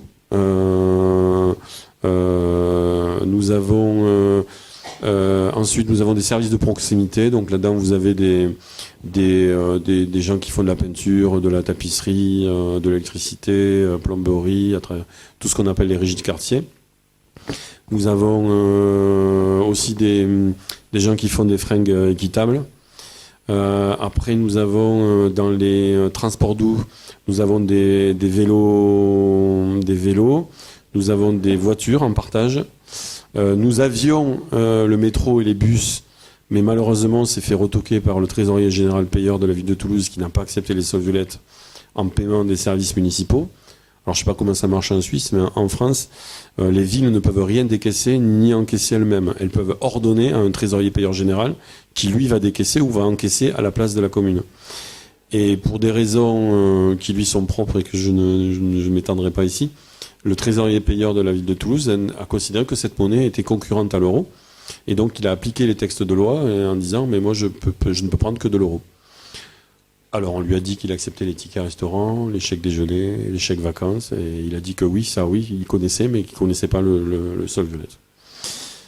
Et donc, nous sommes en train d'organiser un rendez-vous avec le ministre de l'économie sociale et solidaire en vue de rencontrer le ministre des Finances, de telle façon à faire agréer les monnaies citoyennes locales comme moyen de paiement des services des collectivités territoriales, parce que du coup, ça nous empêche de faire une boucle complète. Parce que notre objectif, c'est de créer une spirale économique vertueuse entre les collectivités, les entreprises et les citoyens.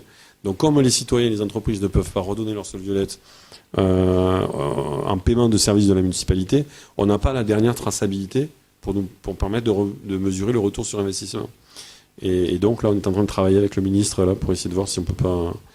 Et je pense que, je touche du bois, hein, parce que rien n'est fait, mais je pense que c'est un bon niveau. Donc on a ensuite, donc Transport Doux, j'en ai parlé. Après, on a tout ce qui touche le sport, la culture et les loisirs. Donc là-dedans, on a des théâtres, on a un cinéma, on a des cafés-concerts, on a des restaurants bio, on a des bars, on a des librairies. On a une librairie, bientôt une deuxième. Voilà. Ensuite, on a la santé, on a des kinés, on a des sophrologues, on a des coachs, on a toutes les parties, on va dire, comment on appelle ça, médecine douce. Voilà. Et on est en train de travailler en partenariat avec la Massif pour essayer de voir si on ne pourra pas avoir la possibilité de payer des mutuelles ou des assurances de voitures propres en sol violette. Donc ça, c'est un pourparler.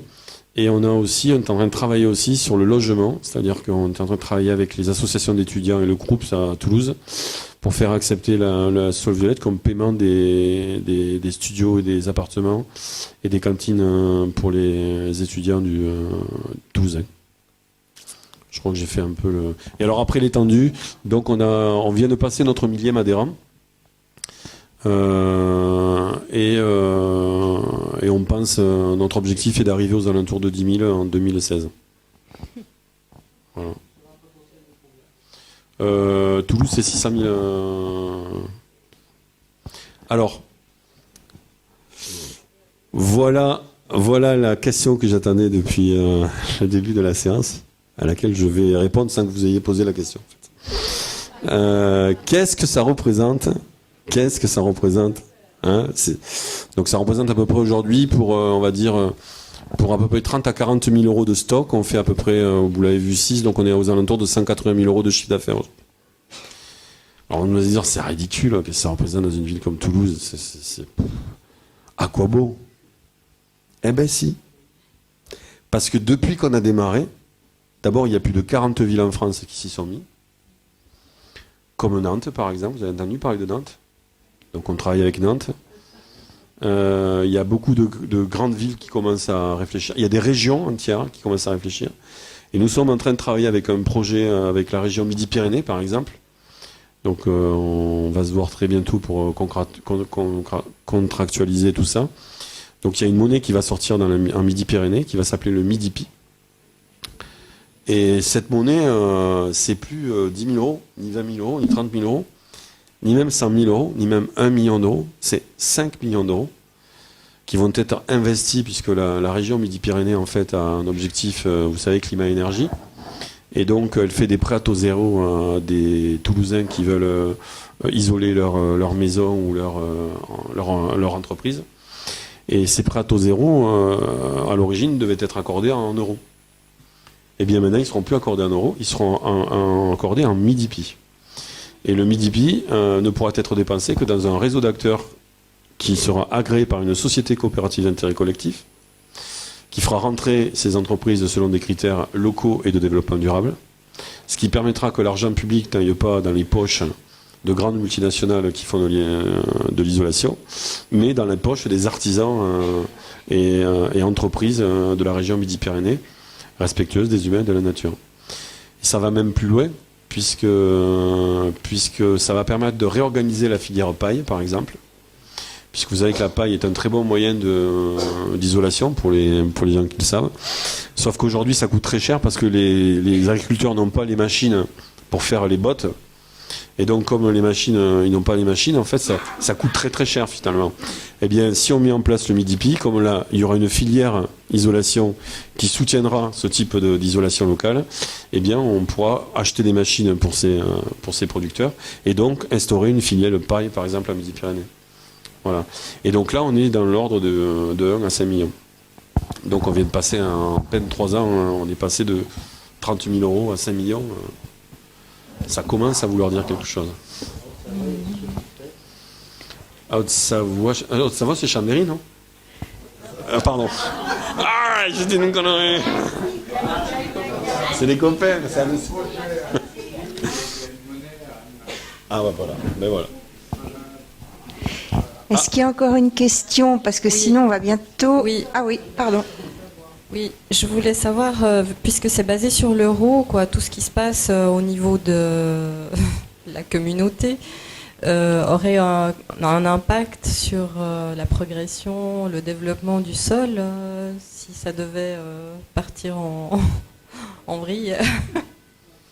Alors justement, c'est une super question. Notre ami Patrick Viveret aime bien dire, utiliser, je ne sais pas si vous l'avez lu, son dernier bouquin, il s'appelle La cause humaine, qui est un très très beau livre, je vous invite à le lire.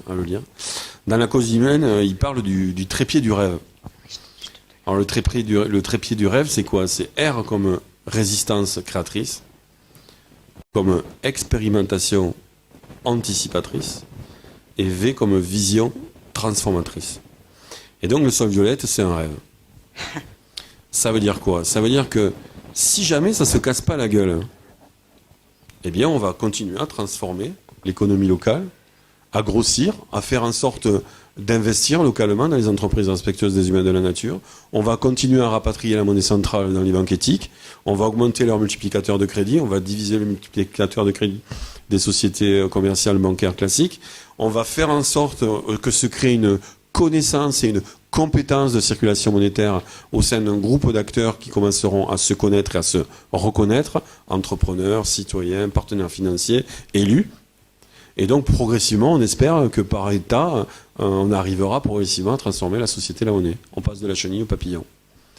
Si, par contre, l'euro venait à péter en vol, je ne lui souhaite pas, enfin bon, il semblerait qu'il y ait quand même un certain nombre de problèmes, mais imaginons que l'euro, en bon parapluie, continue à renaître de ses centres en permanence, mais imaginons qu'un jour il n'y arrive pas, eh bien il suffira juste de couper le lien avec l'euro.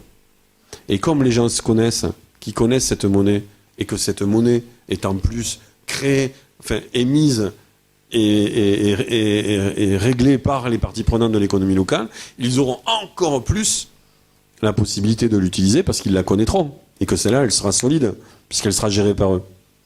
Et d'ailleurs, Patrick dit souvent que si jamais, effectivement, nous avions un crack financier important, mais c'est le moins pire des choses qui pourraient nous arriver.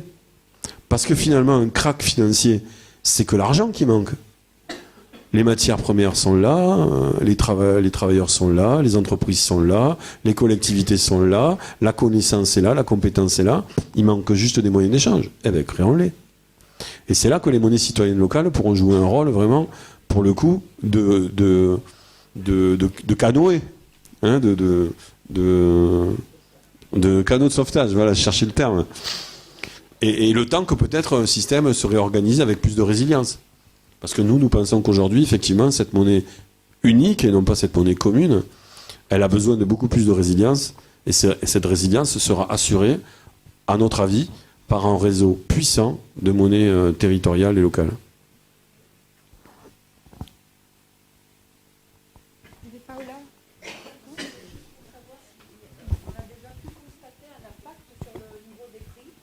Parlez dans le micro, s'il vous plaît, on ne vous entend pas. Est-ce qu'on a déjà pu évaluer l'impact des monnaies donc sur le niveau des prix dans les secteurs? Alors, ce qu'on sait aujourd'hui avec le recul, le plus gros recul qu'on a, c'est le King Goer, puisqu'il est là depuis 10 ans.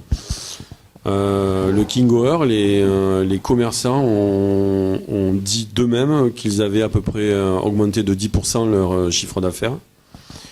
Il y a des commerçants qui aussi ont, par exemple, des producteurs, par exemple, de fromage ou de lait, n'ont plus besoin de vendre leur fromage dans toute l'Allemagne, mais l'ont vendu en totalité dans la province dans laquelle ils sont implantés.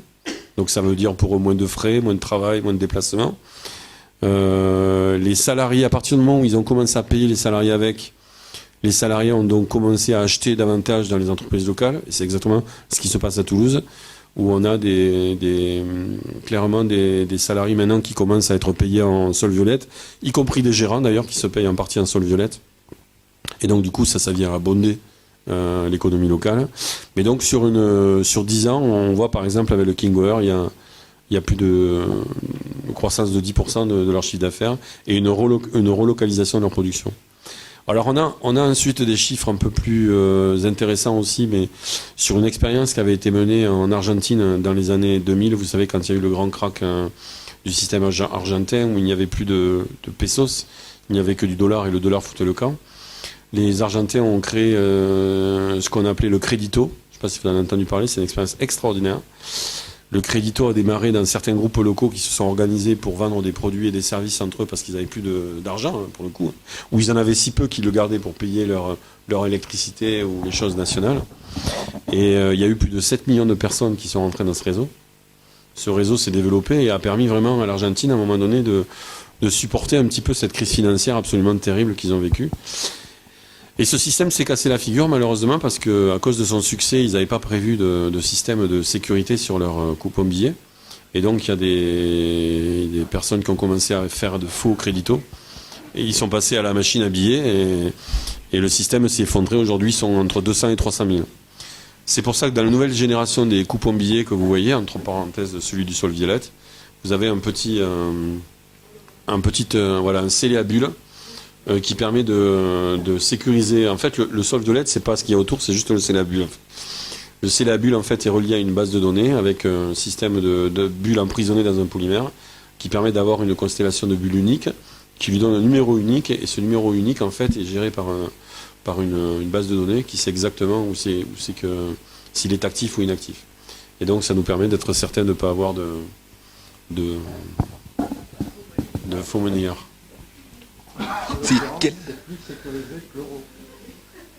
Ah, je ne saurais le dire. En tout cas, notre monnaie est traçable.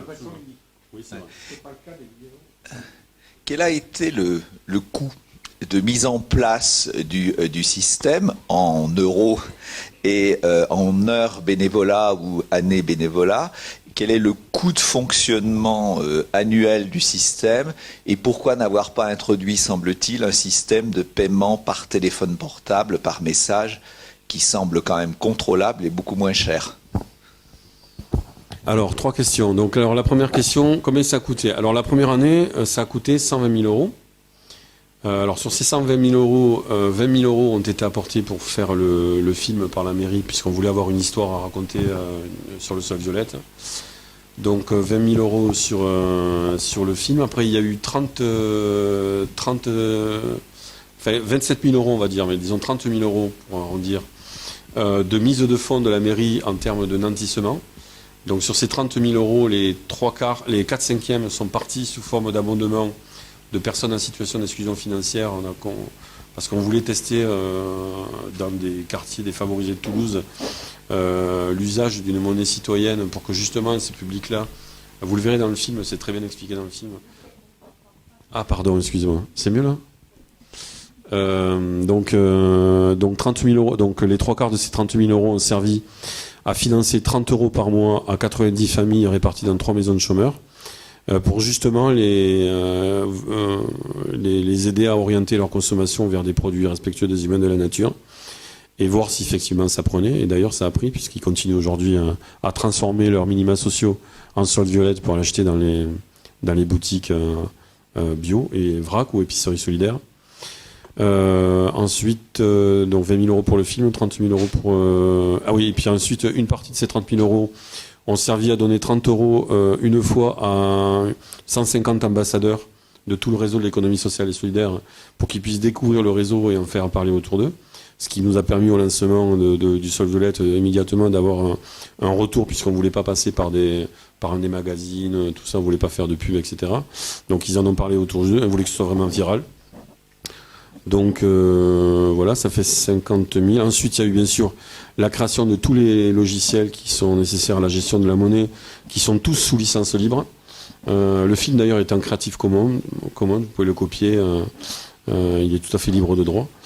Donc tous les logiciels qu'on a créés qui n'existaient pas pour faire circuler cette monnaie, donc on a créé un logiciel qui nous permet de gérer les adhésions, les cotisations des membres, la circulation de la monnaie, puisqu'on a une capacité à tracer la monnaie, donc on la suit un petit peu dans ses déplacements, uniquement chez les entreprises, pas chez les particuliers. On n'a aucune vision de ce que font les particuliers, uniquement dans les stocks chez les commerçants. Donc là, ça fait 20 000 de plus, donc ça fait 70 000 euros ont été dépensés dans l'investissement, on va dire, et après 50 000 euros ont servi à financer au démarrage d'une personne et demie, en équivalent temps plein, et sachant qu'on a passé 15 mois bénévolement à 120 personnes pour monter et préparer le dossier. Donc c'est 50 000 euros ensuite, l'année suivante sont passés... Comment ? En fait, les billets n'ont rien coûté puisqu'ils ont été imprimés par l'imprimerie de la mairie. Enfin, ils ont coûté, mais en tout cas, ils ont été financés par la mairie. Ouais. Bon, on l'avait estimé, c'est pas ça qui coûte le plus cher, on l'avait estimé à peu près à 3 000 euros, donc ça nous a pas, c'était raisonnable. Alors à votre question, donc ensuite ce budget a été reconduit sur les 3 années qui viennent, sachant qu'au début on était sur un territoire de 100 000. Après, on est passé sur un territoire de 400 000. Et là, maintenant, on est sur un territoire de 600 000. Et nous avons aussi fait appel à des fondations privées, puisque le modèle du Sol Violette, en fait, c'est de dire que la monnaie citoyenne remplit une mission de service public. Donc, elle doit fonctionner sur 3 piliers de financement. Un tiers collectivité territoriale, depuis le local jusqu'à l'Europe. Un tiers fondation privée et dons, on va dire. Et un tiers cotisation des membres, entreprises et adhérents solistes. Voilà. Et là aujourd'hui, on est à peu près 60% mairie, 20% fondation et 20% cotisation. L'objectif étant en 4 ans, donc en 2016, d'arriver à 30-30-30. Et pourquoi le téléphone portable ? Alors le téléphone portable, en fait on l'avait prévu. En fait, on devait faire au début une expérimentation de 150 personnes et une trentaine de prestataires. Et en fait, on a été inondé de demandes. Il y a eu plus de 600 adhérents dans les 6 premiers mois. Et donc, du coup, on n'a pas eu le temps de s'occuper du téléphone portable. L'année suivante, il a fallu qu'on réorganise tout le Sol Violette parce qu'on s'était organisé pour 30 ou 40 prestataires. Il a fallu en accueillir 120. Et là, on a encore plus de 150 à 200 prestataires qui frappent à la porte et qui voudraient rentrer, des commerçants, par exemple, l'association des commerçants de Toulouse, des artisans de Toulouse. Quand on leur a dit qu'il fallait faire des efforts en matière de développement durable, bon, c'est un peu tiqué, donc ils vont revenir à la charge. Donc là, on a réorganisé en 2e année pour vraiment se consolider l'organisation. Et aujourd'hui, le Sol Violette, c'est on va dire 3 équivalents temps plein et 6 services civiques. Et environ une trentaine de bénévoles réguliers qui travaillent avec nous dans l'association, pour environ 1 millier d'adhérents. Alors quand je dis 30, ils se relaient, mais il y a toujours une trentaine de bénévoles en permanence dans les actions locales. Vous avez évoqué un crack de l'euro. Qu'est-ce qui se passerait avec les réserves en euros que vous avez dans votre système ? Donc si l'euro n'a plus de valeur, qu'est-ce qui se passe à ce niveau-là ? Et puis tous les prestataires, ils manqueront beaucoup de fournitures parce qu'il y a beaucoup de fournitures qu'ils doivent acheter en euros. Comment est-ce qu'ils feront ? Je ne sais pas, moi, l'énergie, tout. Alors c'est une très bonne question, 2 très bonnes questions. Alors pour la première, si jamais l'euro s'effondrait, à mon avis, on aurait d'autres problèmes que le Sol Violette. Mais nous, on essaierait de continuer à fonctionner au niveau local. Pourquoi ? Parce que, imaginons qu'il n'y ait plus d'euros, eh bien, on continuera à échanger les sols violettes. Les gens se connaissent, les prestataires se connaissent, les solistes se connaissent, les élus se connaissent. Sans réserve, donc. Oui, sans réserve. Ben oui, puisque l'euro serait plus là. Donc il faudrait bien qu'on continue à fonctionner. Donc au contraire, c'est là que la monnaie citoyenne devient vraiment un fusible, une sorte de soupape de sécurité, une monnaie de secours. Et il manquera beaucoup de fournitures, ça, on est d'accord, non ? Oui, mais alors ça, avec le sol violette, avec le sol violette ou sans le sol violette, il en manquera. Par contre, comme nous nous centrons sur la relocalisation de l'économie, avec du sol violette, vous pourrez acheter de quoi manger. C'est ça l'idée, hein. Pour acheter de quoi manger, de quoi avoir des services de proximité, de quoi finalement remplir votre frigo et puis être le plus indépendant possible au niveau des services locaux. Maintenant, c'est sûr que tout ce qui va être lié ensuite à des produits et des services qui sont vendus sur le plan national, alors là, c'est pour ça qu'on a créé un mouvement national. Il faut savoir que toutes les monnaies locales du mouvement sol sont échangeables les unes par rapport aux autres, par rapport à une monnaie commune qui s'appelle le sol numérique. Ce sol numérique a pour vocation de circuler sur tous les territoires, avec vocation de s'étendre à un territoire de valeur. Nous, on appelle ça un territoire de valeur. Et nous sommes en contact, par exemple, avec des partenaires. On a commencé à signer les premiers protocoles, par exemple avec Etikable, par exemple, qui vend du thé, du café, du chocolat, tous les produits qui viennent d'Amérique du Sud ou d'Asie. On va mettre en place un accord de partenariat, en tout cas on l'espère, avec des gens comme Enercop. L'objectif étant de pouvoir effectivement acheter de l'électricité et de préférence de l'électricité locale avec le sol numérique. Et on travaille aussi avec le mouvement des colibris. On travaille aussi, il y a un livre qui sortira d'ailleurs en septembre qui s'appellera Les monnaies citoyennes. On va mettre en place un site internet où tous les producteurs locaux pourront mettre leurs produits locaux sur ce site internet, et n'importe quelle personne qui dispose de sol alpin, toulousain, breton, nantais ou niortais ou ch'ti pourront en sol numérique acheter ses produits et ses services sur le site internet qui référencera tous les acteurs des régions et du national qui acceptent les sols numériques. Donc notre objectif est de faire une monnaie non plus géographique, mais une monnaie de territoire de valeur, qui circulera sur un territoire de valeur. Oui, bonsoir. Au niveau énergétique, vous avez rappelé tout à l'heure qu'il faut revenir au circuit court et aux petites entreprises. J'en suis intimement convaincu, mais lundi soir, quelqu'un a essayé de m'en faire douter, c'est le conférencier de Négawatt. Parce qu'il prône l'éolien, mais... C'était Thierry Salon ? Je me suis permis d'oublier son nom. En plus, je suis arrivé en retard. Ça, c'est pas bien. Surtout pour une Suisse. Je déconne. C'était sur France. Et le quart d'heure savoyard. Donc, lui ne jure que par le gigantisme éolien. Et j'ai essayé de lui faire comprendre. À la fin, je vais même poser la question, mais est-ce que vous avez des actions chez Siemens, par exemple ? J'ai essayé de lui faire comprendre qu'un peu partout dans le monde, il y a des petites entreprises, il y a des citoyens même, qui mettent au point des éoliennes domestiques à axe vertical qui deviennent très performantes. Et alors là, plutôt que l'énergie d'actionnaire qu'on produit avec les grands parcs éoliens, là on arrive à une énergie citoyenne et on n'a pas les pertes dues au transport. Donc, alors, au vu de l'heure, est-ce qu'on peut essayer de recentrer le sujet sur les monnaies ? Parce que si on part sur l'énergie et les éoliennes, on n'est pas fini. L'énergie, on en aura besoin. Ouais, et puis, d'un autre côté, avec les AMAP, vous avez abordé le sujet environnemental, mais on est dans un climat qui est en train de se durcir. C'est le Sahara, et c'est essentiellement, qui est en train de nous manger. Là, les abeilles, chez nous, elles n'ont pas pu sortir, elles ont un mois de retard. Donc, la production, est-ce que le sol va être indexé sur le sol, si je peux m'exprimer comme ça ? Parce que si les AMAP, donc le mangeur, assure les pertes, mais jusqu'à quel moment on pourra assurer les pertes ? Alors moi, je ne vais pas vous répondre sur les AMAP parce que je ne suis pas un AMAPien, mais ce que je peux vous dire, c'est qu'au niveau du monnaie citoyenne, notre objectif, c'est d'acheter des produits prioritairement locaux, respectueux des humains et de la nature.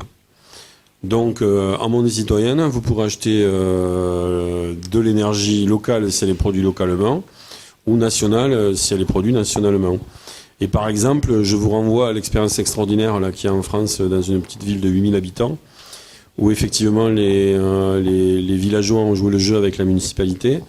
Ils ont donc mis des panneaux solaires sur leur toit, ils ont mis en place des éoliennes, et ils ont mis un système en place de peer-to-peer, qui permet, lorsqu'une maison produit plus d'énergie qu'elle n'en consomme, de la rediriger vers la coopérative locale d'énergie, qui elle-même la redistribue à ceux qui ont des besoins d'énergie.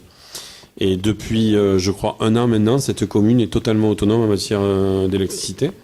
Et elle ne se fournit qu'avec ses panneaux solaires et ses éoliennes.